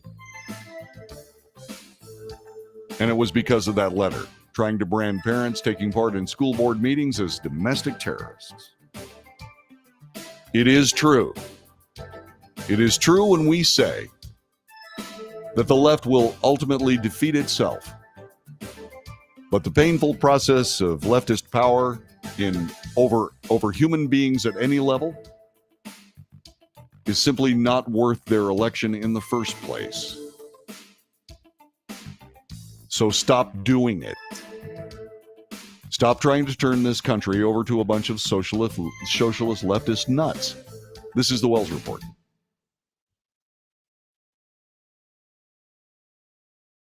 Maybe parents should be respectful at these meetings instead of threatening board members. Respect. Why would parents return disrespect with respect, Isaac?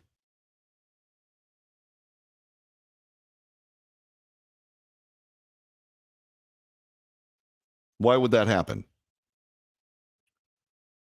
Maybe the school board should be respectful of parents. That's what I would say.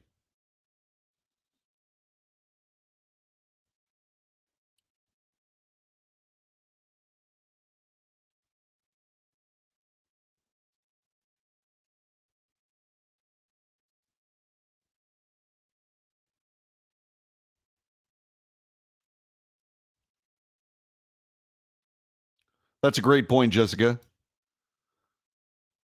How are board members disrespectful? By not letting parents talk, by having them removed forcefully from school board meetings. School board should just simply let people talk. Let people and listen to what they have to say and implement it. That's how they were disrespectful. They were just a bunch of tin gods. And they kept telling parents and even government officials. Terry McAuliffe famously said parents should have no choice in what public schools teach their kids. He said that out loud. You have allocated time that must be respected, right up to the point that it gets manipulated for politics. If I was the chairman of a school board, I'd let everybody talk. Well, what if it's 2 a.m? Everybody gets tired and you get to do the business of the school board. And then you publish the business of the school board. Don't infringe on other people's time. Why? They're infringing on our rights. They're infringing on our children's rights. Why wouldn't we infringe on their time?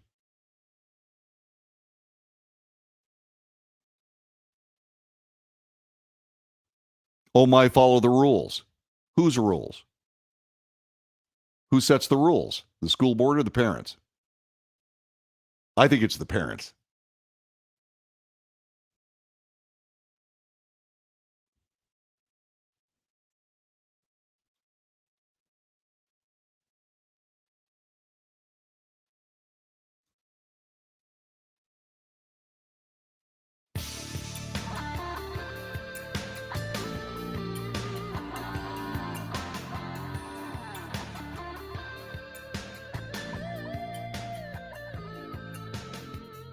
You are listening to the Wells Report. My name is John David Wells. Telephone number is 817-3797. Make that 2712. We were talking about parents at school board meetings, and nothing could be more famous than the parents who took part in the Loudoun County school board meetings. Loudoun County was a hotbed for the education of the American people in that there are no minor electoral races. Not anymore, especially where our children are involved.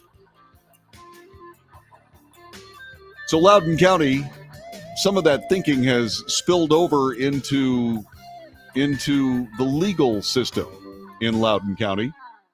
A Loudoun County, Virginia judge removed the county's Commonwealth Attorney's Office from a serial burglary case for, quote, deliberately misleading the court and the public, unquote. The state's Republican Attorney General is now ready to step in after calling the move unprecedented.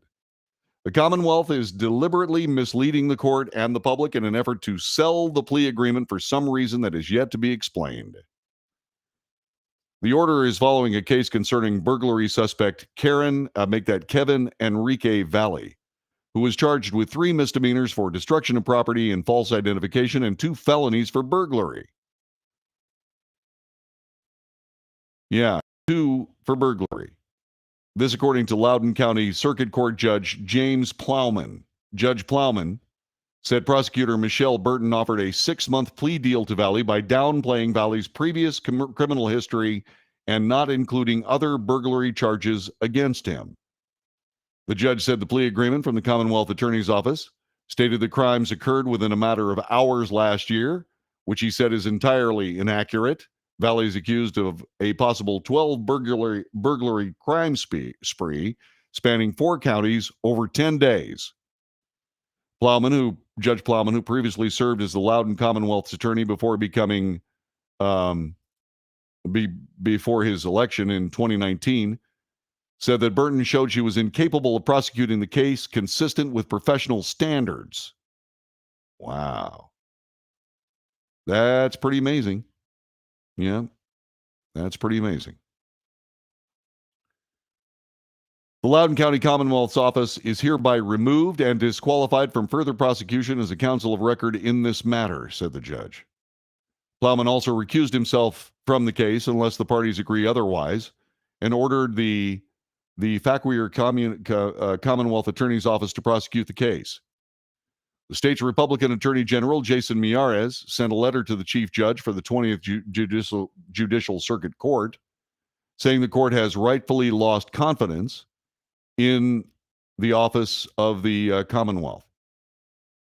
His office is now ready to assist, even prosecute the case, considering this unprecedented development, according to the letter which was provided to Fox News on Tuesday. Please note that my office stands at the ready to ensure the victims of these serious crimes receive justice and that the perpetrator is held accountable, thereby ensuring the citizens of Virginia safety in their homes. By the way, the person that is at the center of all of this is a George Soros funded person. Yeah, George Soros is got his evil fingerprints all over this. Yeah. It's really terrible.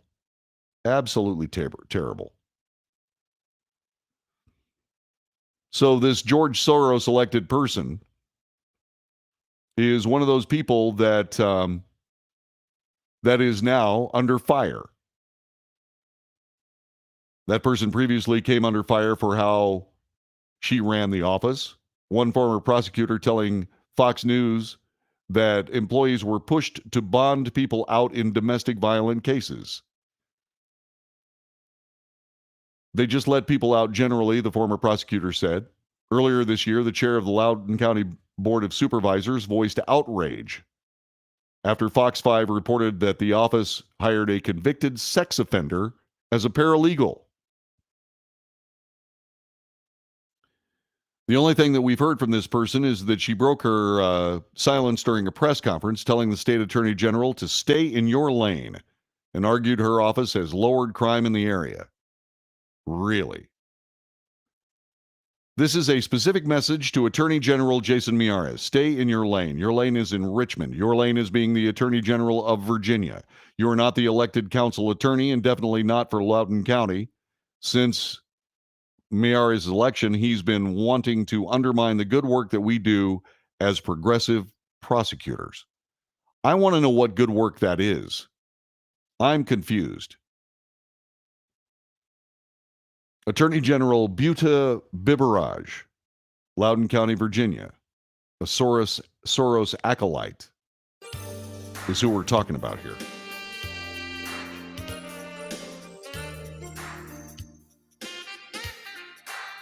So yeah, the people of Loudoun County elected this person, this Biberaj. It's true.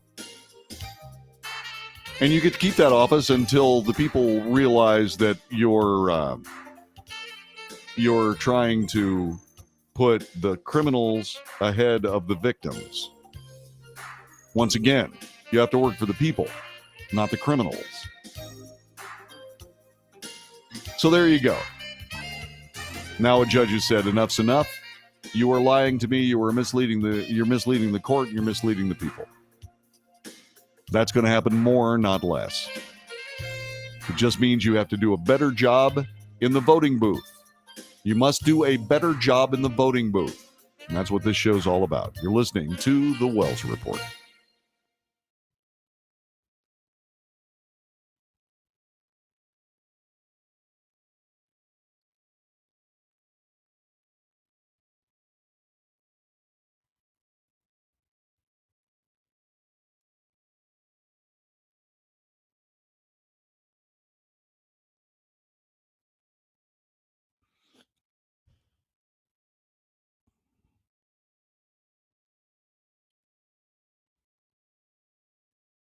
Are you happy with your children's education, Isaac? Yeah. Fake CRT, not fake at all. I don't know what you're talking about. Hmm.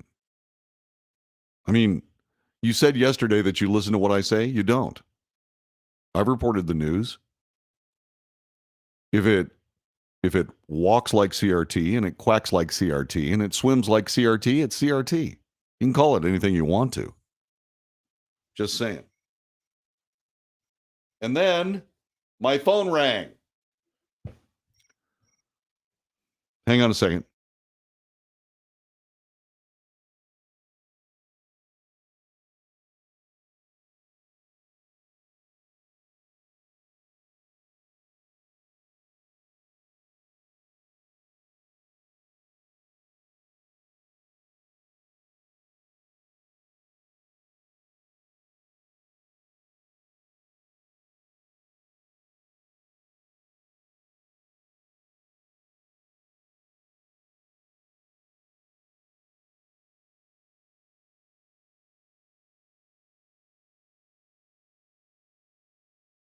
Technical break. Back in a moment.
And he's back.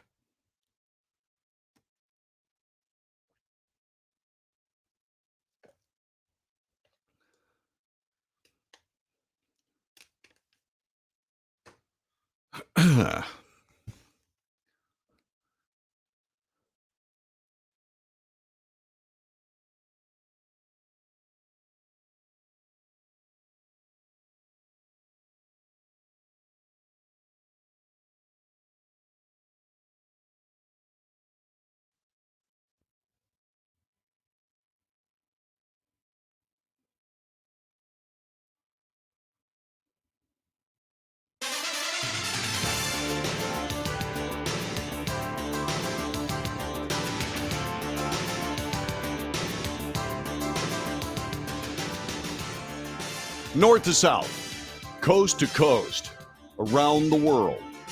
This is the Wells Report. My name is John David Wells. Here you get the news. You get analysis. We analyze the news not for some political ideology. We analyze the news for fact. The facts in most news, not apparent. A lot of it is just simple gobbledygook to satisfy a political narrative, a political agenda. There are only about 25,000 people that lead us around by the nose. There are about 1,000 in Washington, D.C., and about 24,000 in the news media. And the news media is not the be-all, end-all. Nor is the Wells Report. The Wells Report is a clearinghouse of information. Information designed to help you decide what you think this country should do. Yes, there's commentary, and yes, I share my opinions. But they aren't the be-all, end-all either. Because when it comes right down to it, you are the be-all, end-all. We, the people of the United States, represents you. And yes, you have to work as hard as you possibly can to be a good steward of that constitutional mandate. And if there are any politics on this broadcast, then being true to the constitutional mandate, that's what our politics are. That doesn't make me a right-wing political thug or some flack for the Republican Party. That makes me an American, just as the Constitution makes all of us Americans. It is worthy of our best efforts. So today, or actually, I believe it was yesterday, the House of Representatives passed a legislation expanding security protections for not just the justices of the Supreme Court, but also their immediate family members. President Biden will sign the bill. He hasn't said when, but he will. The House took up the Senate-passed version after Republican Senate leaders warned Democrats that an attempt to broaden the bill to include families of court staff would not make it through the Senate, nor should it. The bill's passage was 396 to 27. It came after an armed man attempted to assassinate Associate Justice of the Supreme Court, Brett Kavanaugh. He went right to Brett Kavanaugh's house in Maryland because leftist, progressive, socialist, anti-American thugs published his address, along with other conservative members of the court. The reality finally trumped Nancy Pelosi's intransigence, and those people who voted against this bill, 27 people voted against this bill. Why? We'll get to that in a moment. The 27 no votes were what? Those dang evil Republicans that are screwing up everything? No. Strangely enough, there were Democrats from across the ideological spectrum. Some progressives said they voted against the bill because it wasn't broad enough, which is nothing more than political butt covering. They felt Congress was neglecting its duty to protect healthcare workers who provide abortions or to put in place significant gun reforms. The leftist agenda to try to bring America to a totalitarian rule. I don't want to send a message that it's saying it's a big club and the American people aren't in it, which means that it's a big club and the American people aren't in it, said Alexandria Ocasio-Cortez. Meanwhile, Members of the New Jersey delegation opposed the bill because it didn't include protection for federal judges and their families, which meant that members of the delegation are pushing for that after the son of a New Jersey federal judge was fatally shot in 2020. Again, this is political butt covering. I want to make this plain.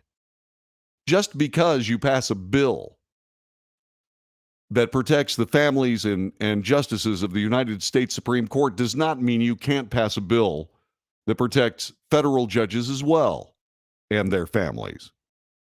To say that you can't have one without the other is, again, a political tool designed to mislead the people of the United States. This is not hard. This is not difficult. People who are members of the federal judiciary are appointed. Is that something that should be happening?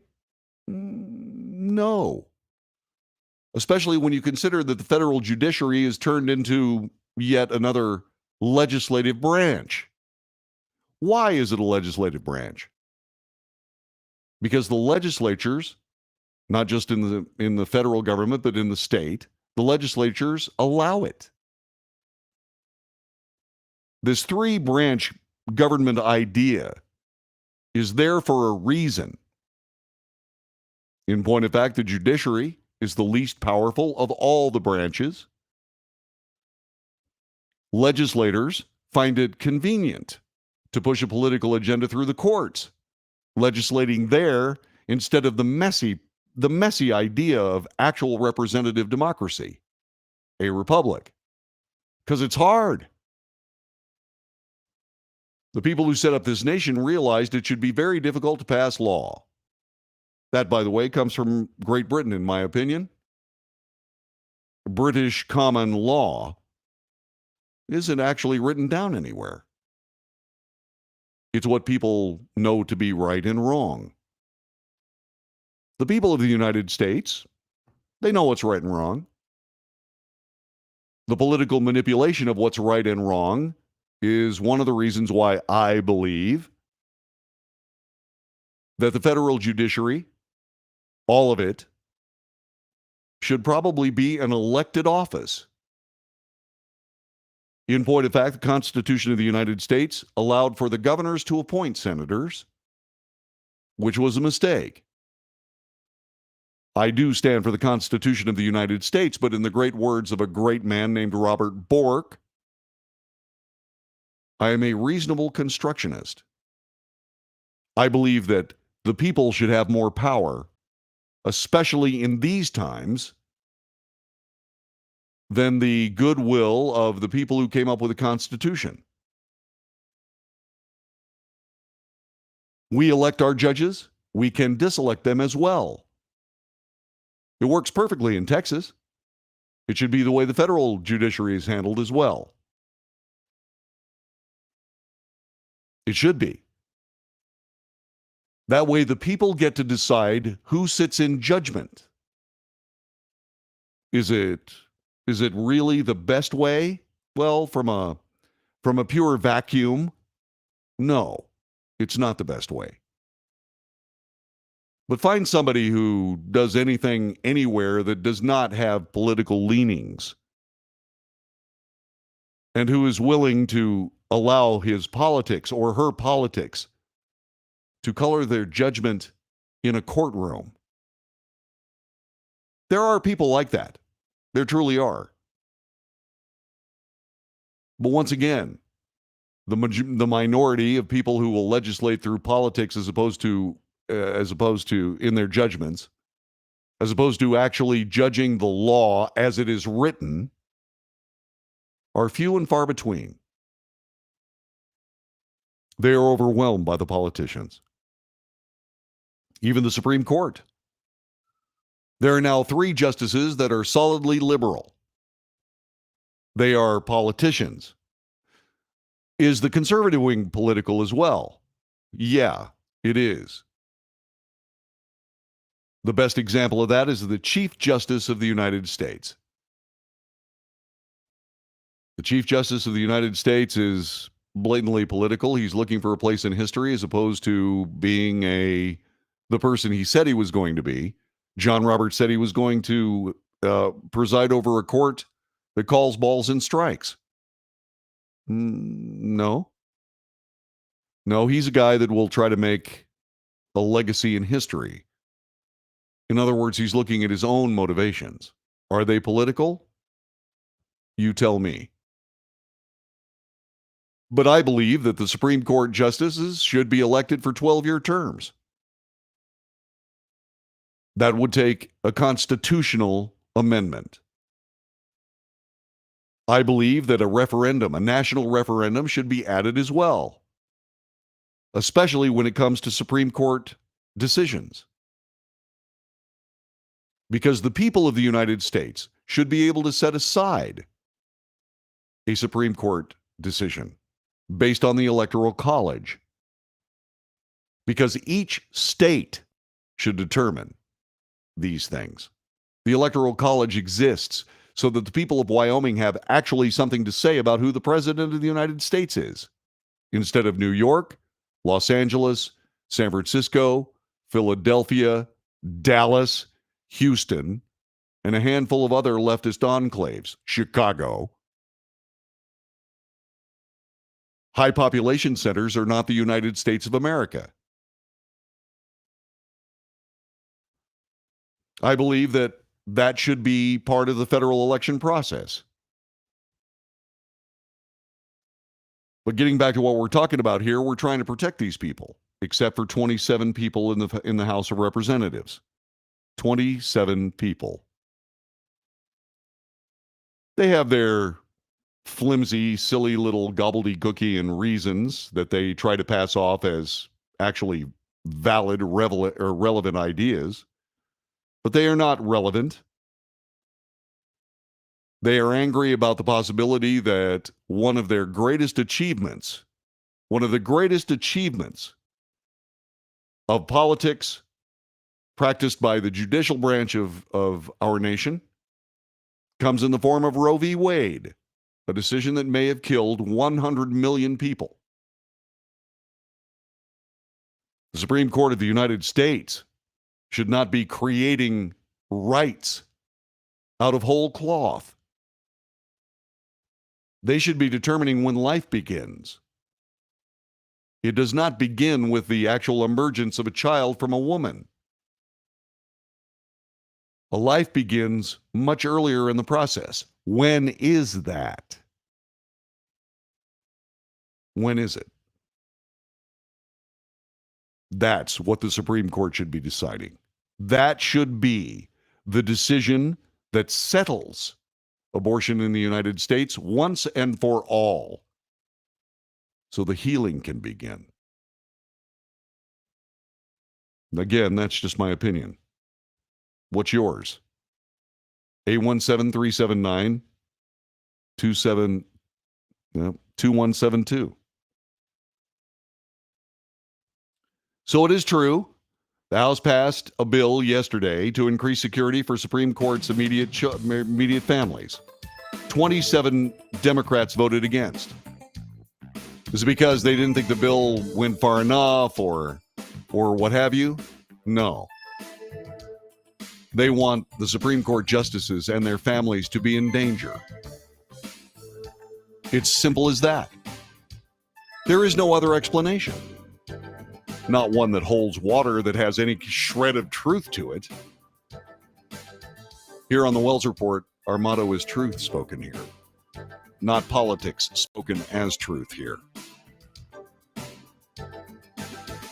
And that's what differentiates us between everybody else. You're listening to the Wells Report. Again, our telephone number is 817-379-2172. Call us if you choose. Text us if you don't. Back with more in a moment. Okay. Being in the field, I don't appreciate the lies. We want respect due to our profession, says Isaac Tate, who's a teacher, by the way. Being in the field, I don't appreciate the lies. Okay, so let's start right there, Isaac. You just called everybody that disagrees with you a liar. Why should we respect you? I don't take kindly to being called a liar. I'm not talking to you about things that don't exist. I'm talking about things that happen. This is news. 1619 Project, a perfect example of fake theories. True. I am respectful. I follow the rules. I don't lay down either. They aren't mutually exclusive. You can be respectful and stand firm.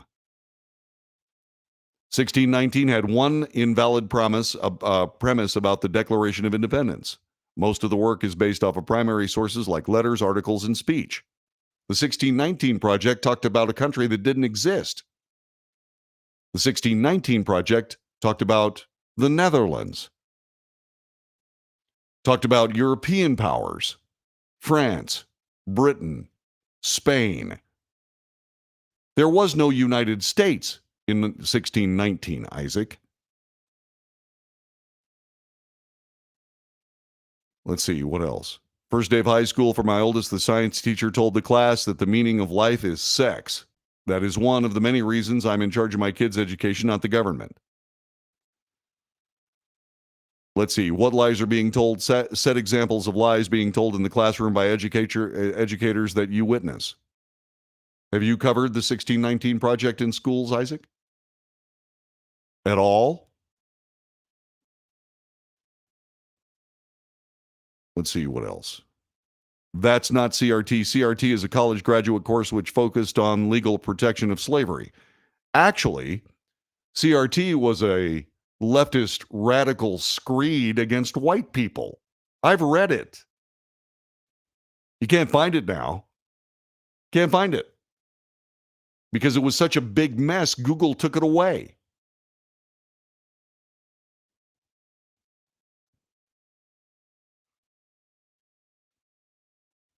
And by the way, there is no legal protection of slavery in this country. It stopped in 1863. See what else. You're just going off of what you heard. Well, that's kind of sort of what news is.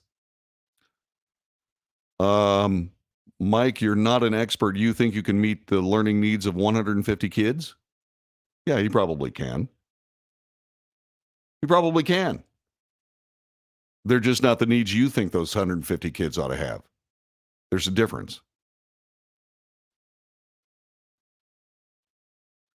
Kids with disabilities, social economic status, and pressure, not the business of the schools. Disabilities, sure. Should kids be educated who who are disabled? Sure. Absolutely. All kids should be. Social economic status, not the business of schools. Peer pressure, not the business of schools. And it's not peer pressure, it's political pressure.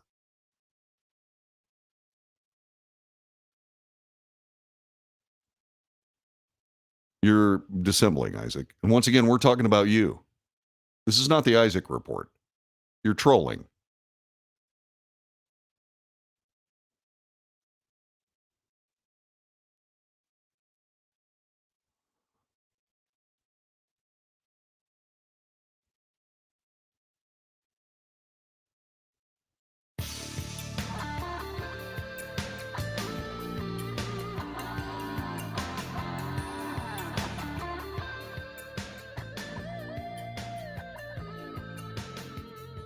You are listening to the Wells Report. I am John David Wells. Telephone number is 817-379-2172. Glad you're here. Yeah, we simply have to have better examples of what it is to be a public servant. A public servant. 27 people voted against protecting the families of Supreme Court justices. And of course, in an effort to vote against it, because really what they want to do is keep these people in danger, they have to come up with a better reason than saying, I want these people to feel pressure. I want these people to be intimidated. I want these people to look over their shoulders everywhere they go because they disagree with my politics. That's the only reason. Now, yes, that's my opinion. It's always dangerous to try to extrapolate your belief system into somebody else's motivation. But I assure you that that's what's going on here, in my humble opinion. Alexandria Ocasio-Cortez said in an Instagram video about blocking the bill. I wake up this morning and I start to hear murmurs. There's going to be an attempt to pass the Supreme Court supplemental protection bill the day after gun safety legislation for schools and kids, and the people is stalled. It's not gun safety legislation for schools and kids and people. It's gun law that abridges the Second Amendment. It's unconstitutional law that leads to totalitarian rule. Because that's who you are, AOC. Again, my opinion. Can we pass protections for us here and here for us and here easily? Yes. We can't pass protections for everyday people? I think not. Well, then do something about protecting schools. Throw your mighty political acumen behind the idea that maybe schools ought to be safe instead of wide open targets for crazy people. Of course, what you could do if you really wanted to do something about this is you could pass a law that makes being crazy illegal.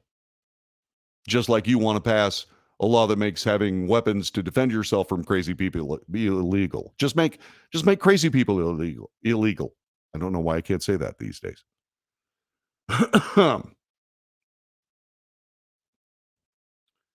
All those who voted no on the Supreme Court Parity Act on Tuesday were Democrats.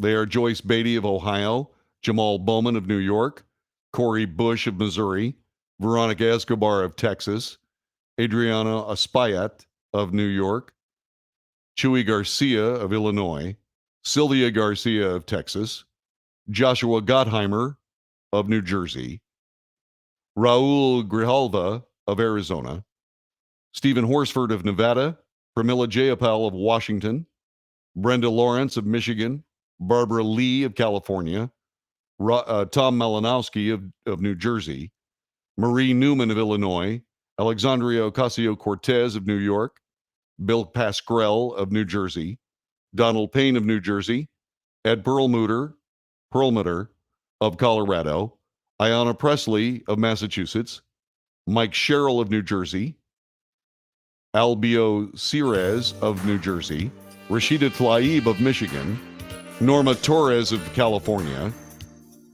Nydia Velasquez of New York, Maxine Waters of California, and Bonnie Watson Coleman of New Jersey. Those people ought to be out of a job. It's not up to me to diselect them from office. As an American, it's up to me to opine that they should be diselected from office because they're un-American, because they have a political agenda they've demonstrated over many years as simply anti-American, anti-constitutional. By golly, in my view, inhuman. That's what I think. What do you think? Let us know. That's what the Wells Report is all about. Back with more in just a moment.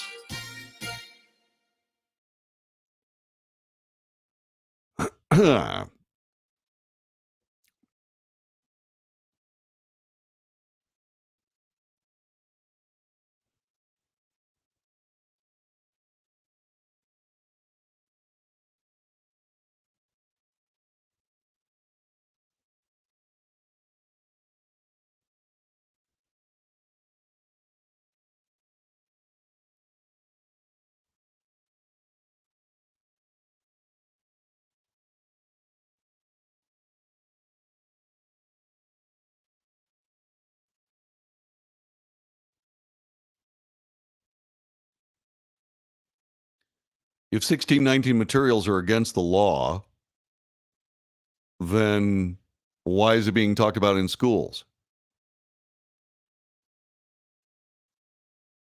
Social economic and peer pressure are the business of school. Well, if discipline is not the business of school, how could peer pressure be?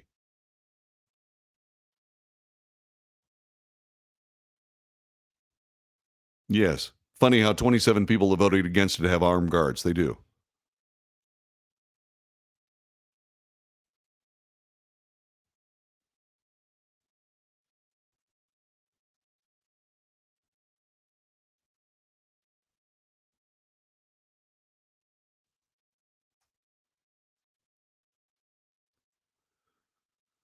I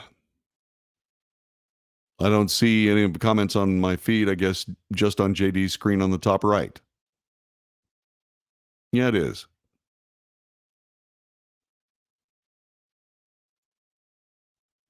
I like Isaac a lot, right up until he decides that he should impose everything he believes on everybody who doesn't believe it. Amity, respect. He demands it. We extend it. Difference of opinion.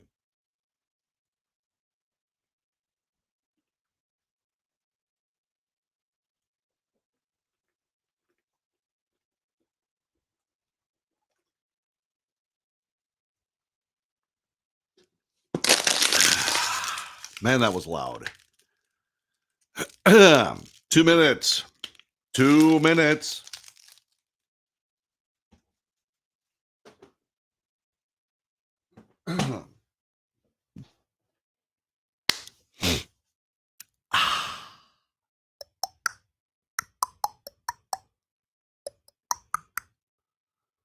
Never has been taught. That is intellectually dishonest, Isaac. Yvonne Field says that respect is earned. In its best form, it's shared, isn't it?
How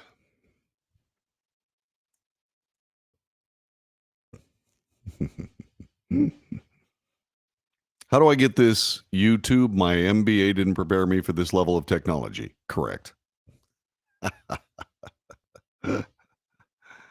Gotta watch out, Jeff. Sneaks up on you, doesn't it?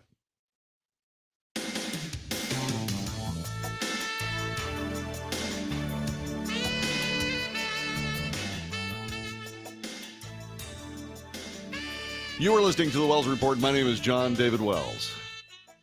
This broadcast is coming to you from far north Fort Worth in Texas.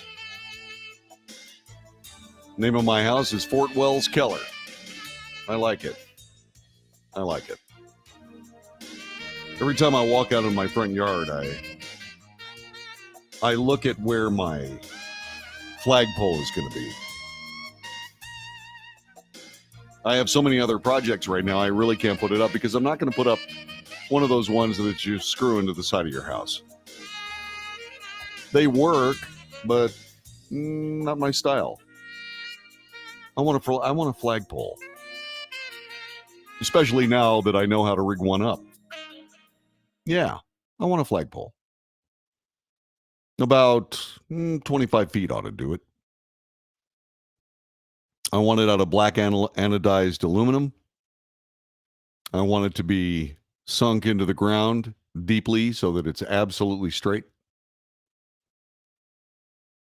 I want to wake up at dawn in the morning and put up the American flag and salute it and go back to my house and lower it when it's raining or when it's dark.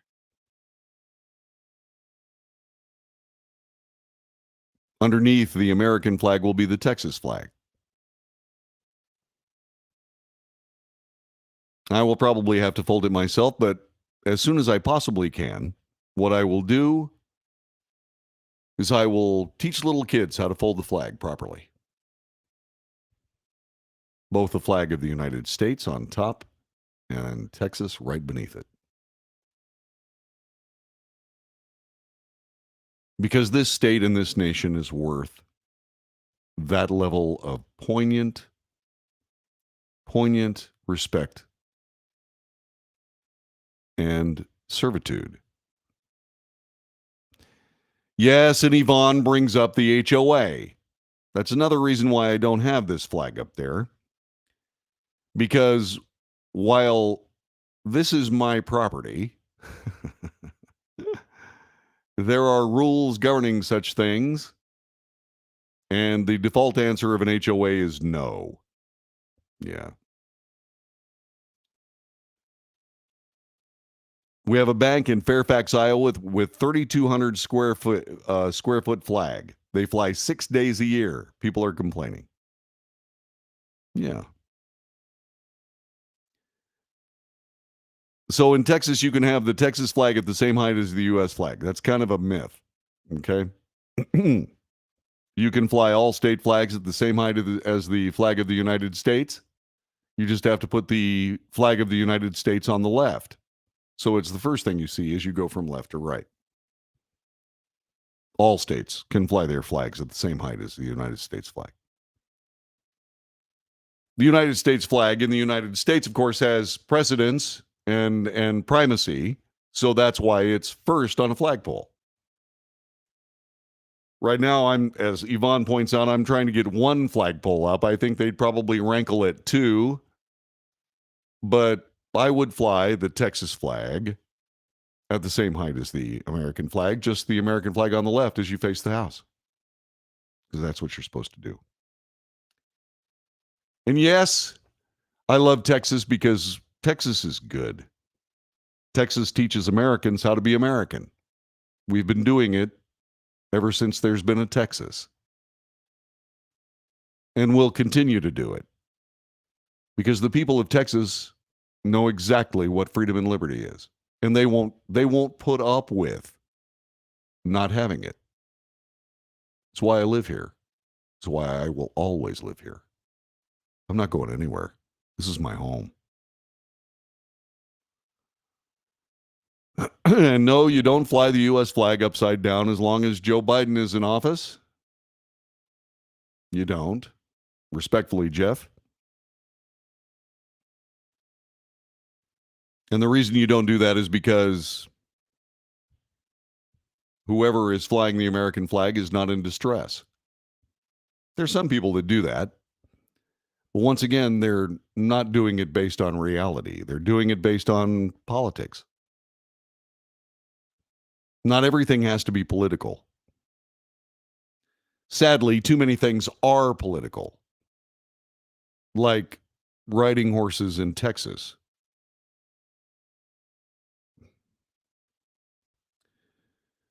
There are a lot of people that ride horses in Texas. We like them.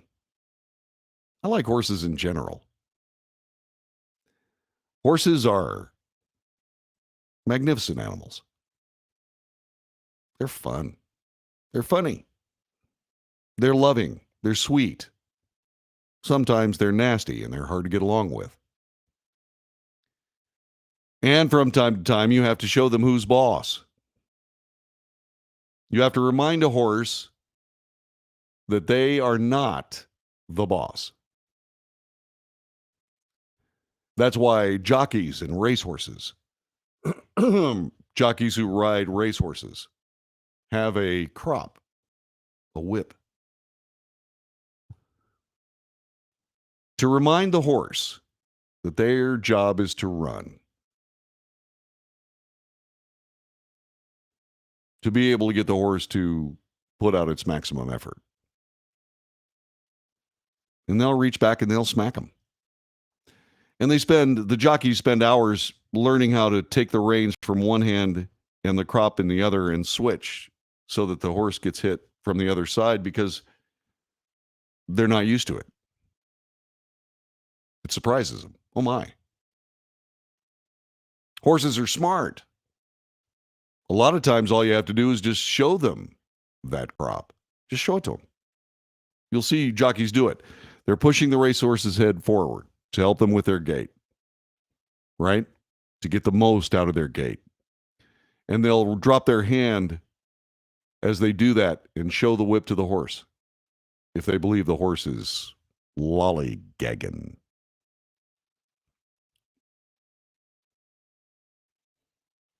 Sometimes it's not a whip or a crop. Sometimes it's the reins themselves. Texans discovered a long time ago that if you use the reins, you don't have to fumble around with an extra piece of gear. They're called long reins or split reins. Horses are very, very perceptive. Horses have been used throughout the centuries as ways to move people arguably against their will.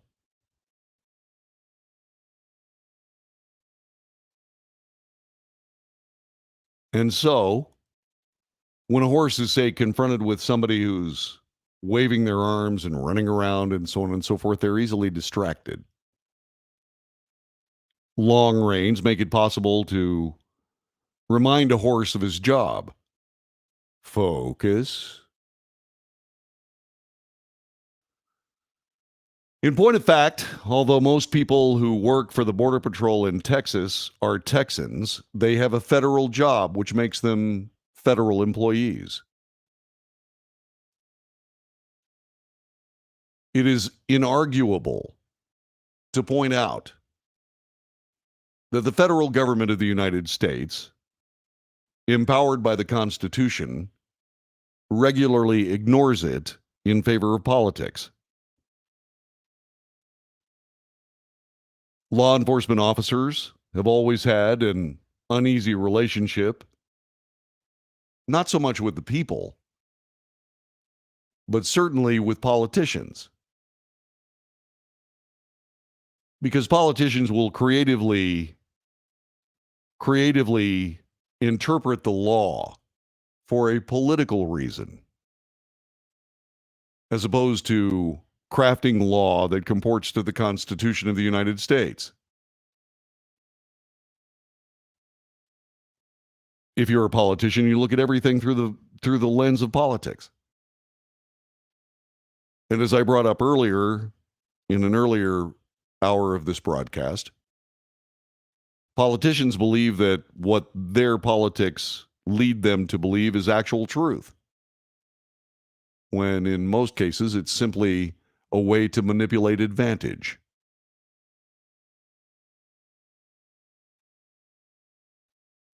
Border patrolmen who work for the federal government have to very carefully navigate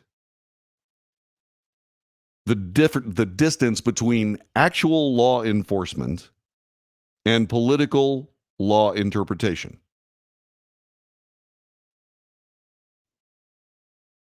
And a lot of times, the interpretation of what Border Patrolmen do in their implementation of law, as opposed to interpretation of it, gives a politician a political opening to be able to grind another axe. For example, Maxine Waters, never a victim of slavery, never subdued by racism, at least to the point where she could not practice her political endeavor unfettered by anyone, which is why she runs her mouth so well. Like anybody else, if you don't have to follow the rules, pretty soon you start to believe your own baloney.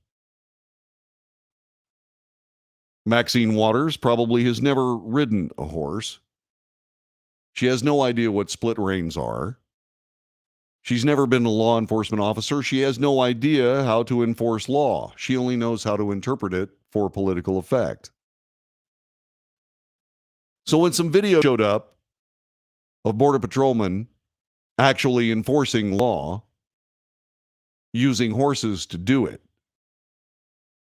she decided that swinging the reins, these split reins, these long reins, to control the horse was an attempt to intimidate the person the horse was trying to corral, who was running around in a river. Why this person was running around in the river, no one really knows. Probably trying to get around the horse. Well, the guy riding the horse, who was enforcing the law, realized that that person could not indeed go where he wanted to go. He used the horse to keep that man from doing it. It was dutifully videoed by somebody. Reins were swung, and Maxine Waters decided that the Border Patrolman was whipping this Haitian immigrant illegally, an illegal immigrant, but that's what was happening, even though no video showed any contact of reins actually striking the man. They were being used to control the horse. But because the political imperative gives Maxine Waters an opportunity to say, we haven't seen anything like this since slavery, which was completely bogus, and because we have a mainstream media that's corrupt, that's willing to actually report that delirium as fact, we now learn that the Department of Homeland Security is preparing to discipline multiple horseback Border Patrol agents involved in the infamous whipping incident of Haitian migrants at the U.S.-Mexico border. An announcement on the matter is forthcoming. The source said the DHS will be putting forth proposals to discipline the agents, who will have a chance to respond to the charges, as opposed to Donald Trump, who did not have a chance to respond to the charges in any way, shape, or form perpetrated on him by the Department of Justice, the FBI, the Department of Homeland Security, the CIA, the NSA, any number of other organizations that tried to sabotage his presidency. Apparently, the Border Patrolmen will actually have a chance to speak up for themselves. The charges are administrative.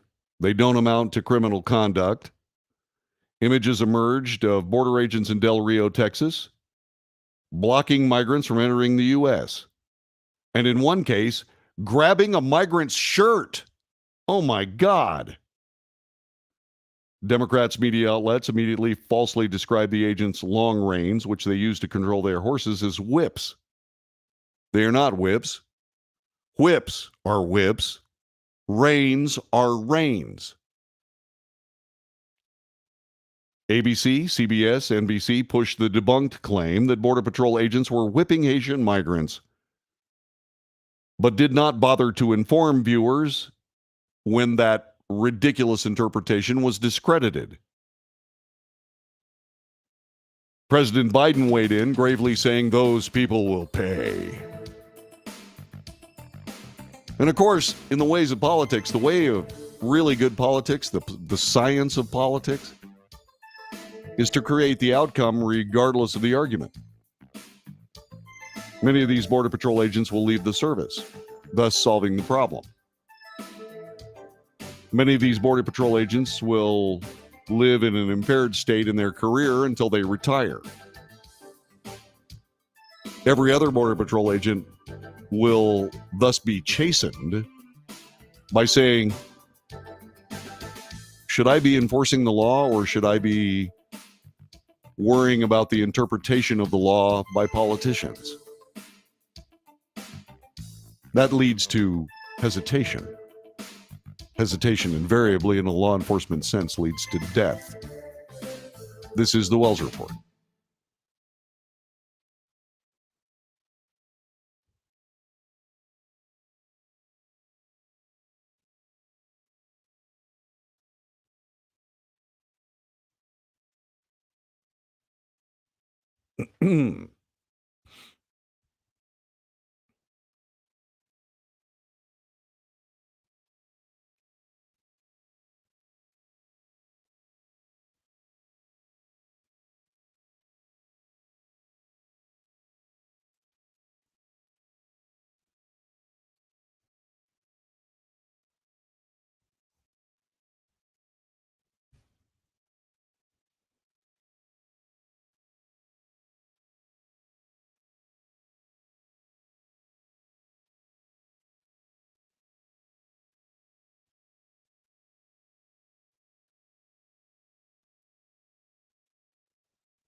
That's a great point, Jeff. Jeff Emerson. Yes, Jeffrey Ballard, he grabbed the guy's shirt. My God. Unbelievable. Why is hanging the flag upside down offensive? Well, it's offensive when you're not in actual distress. It's actually a maritime thing. You fly the flag upside down in a maritime circumstance to indicate distress. It's disrespectful when you're not in distress. Distress is in that particular scenario is not just something that is imagined. It's an actual state of being. You are in distress. That's why. That's why hanging the flag upside down is offensive. It's a political statement if you're not actually in distress. It's like crying wolf or asking for help when you really don't need it, or demanding help when you, again, really don't need it. That's why it's offensive.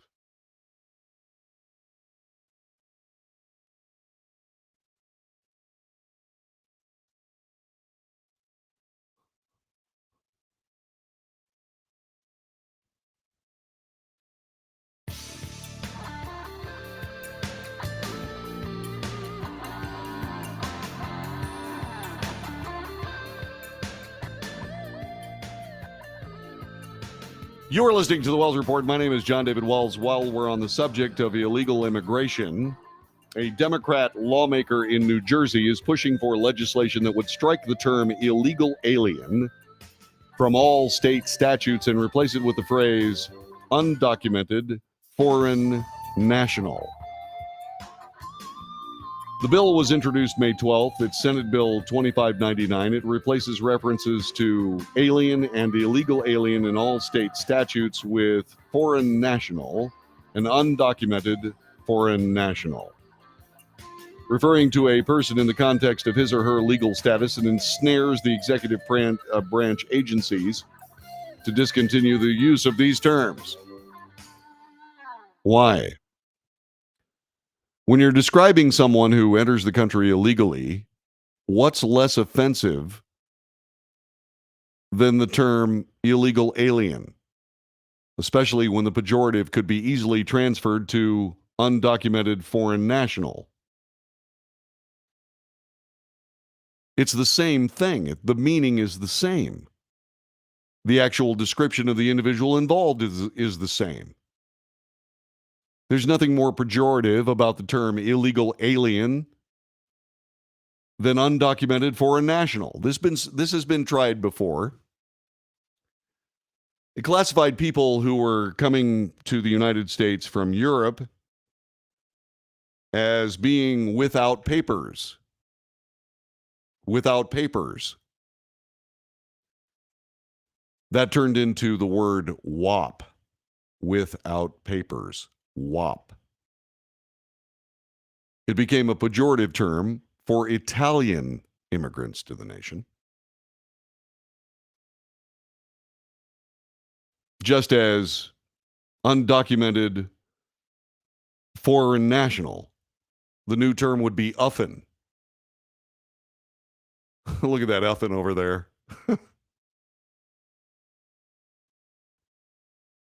You see, there's this term that we use in the United States is rearranging the deck chairs on the Titanic. And what you do when you say, let's change the term illegal alien to undocumented foreign national, what it does is it removes a very important word. You know which one it is? It's not alien, it's illegal. You see, you're telling somebody that they're doing something illegal.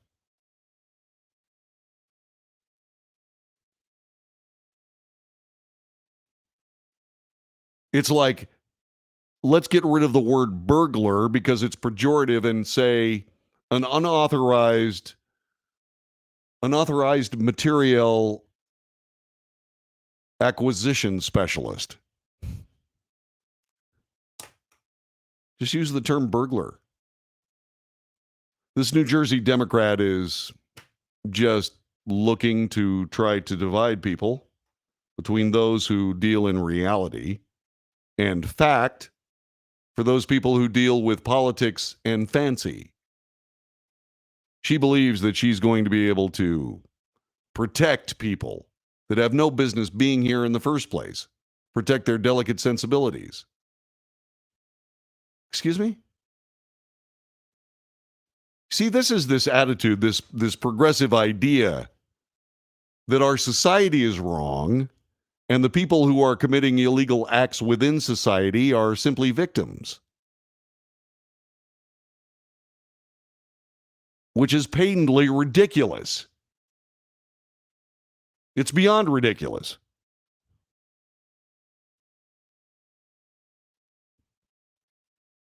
Jeffrey says, you have to remember the left claims that words are violent, using words are violent acts. Yeah, that's very handy when you're trying to get rid of the First Amendment. Like the term weapon of war for brilliant sports rifle is a way to get rid of the Second Amendment. The people's right to know circumvents the right of privacy in the United States to get rid of the Fourth Amendment.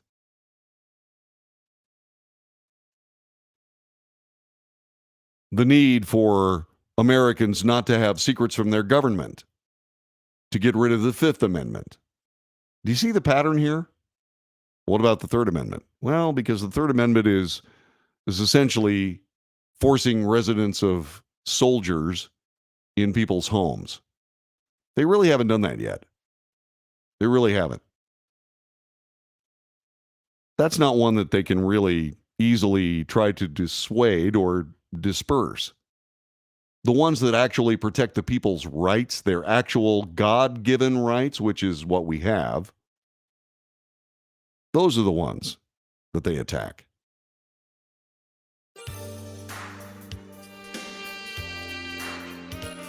See, what we're doing in our nation is we are focusing on the wrong people.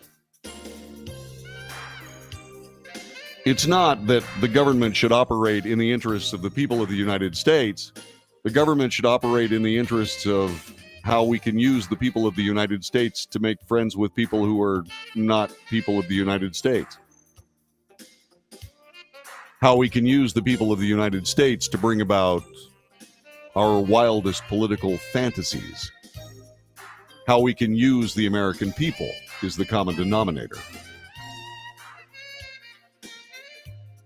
See, what we need to do is change that language. While we're changing language, let's change it to a government that serves the American people. And look at how they're arguing against that. I hope you've enjoyed this edition of the Wells Report. Thanks for being here. We'll see you again tomorrow.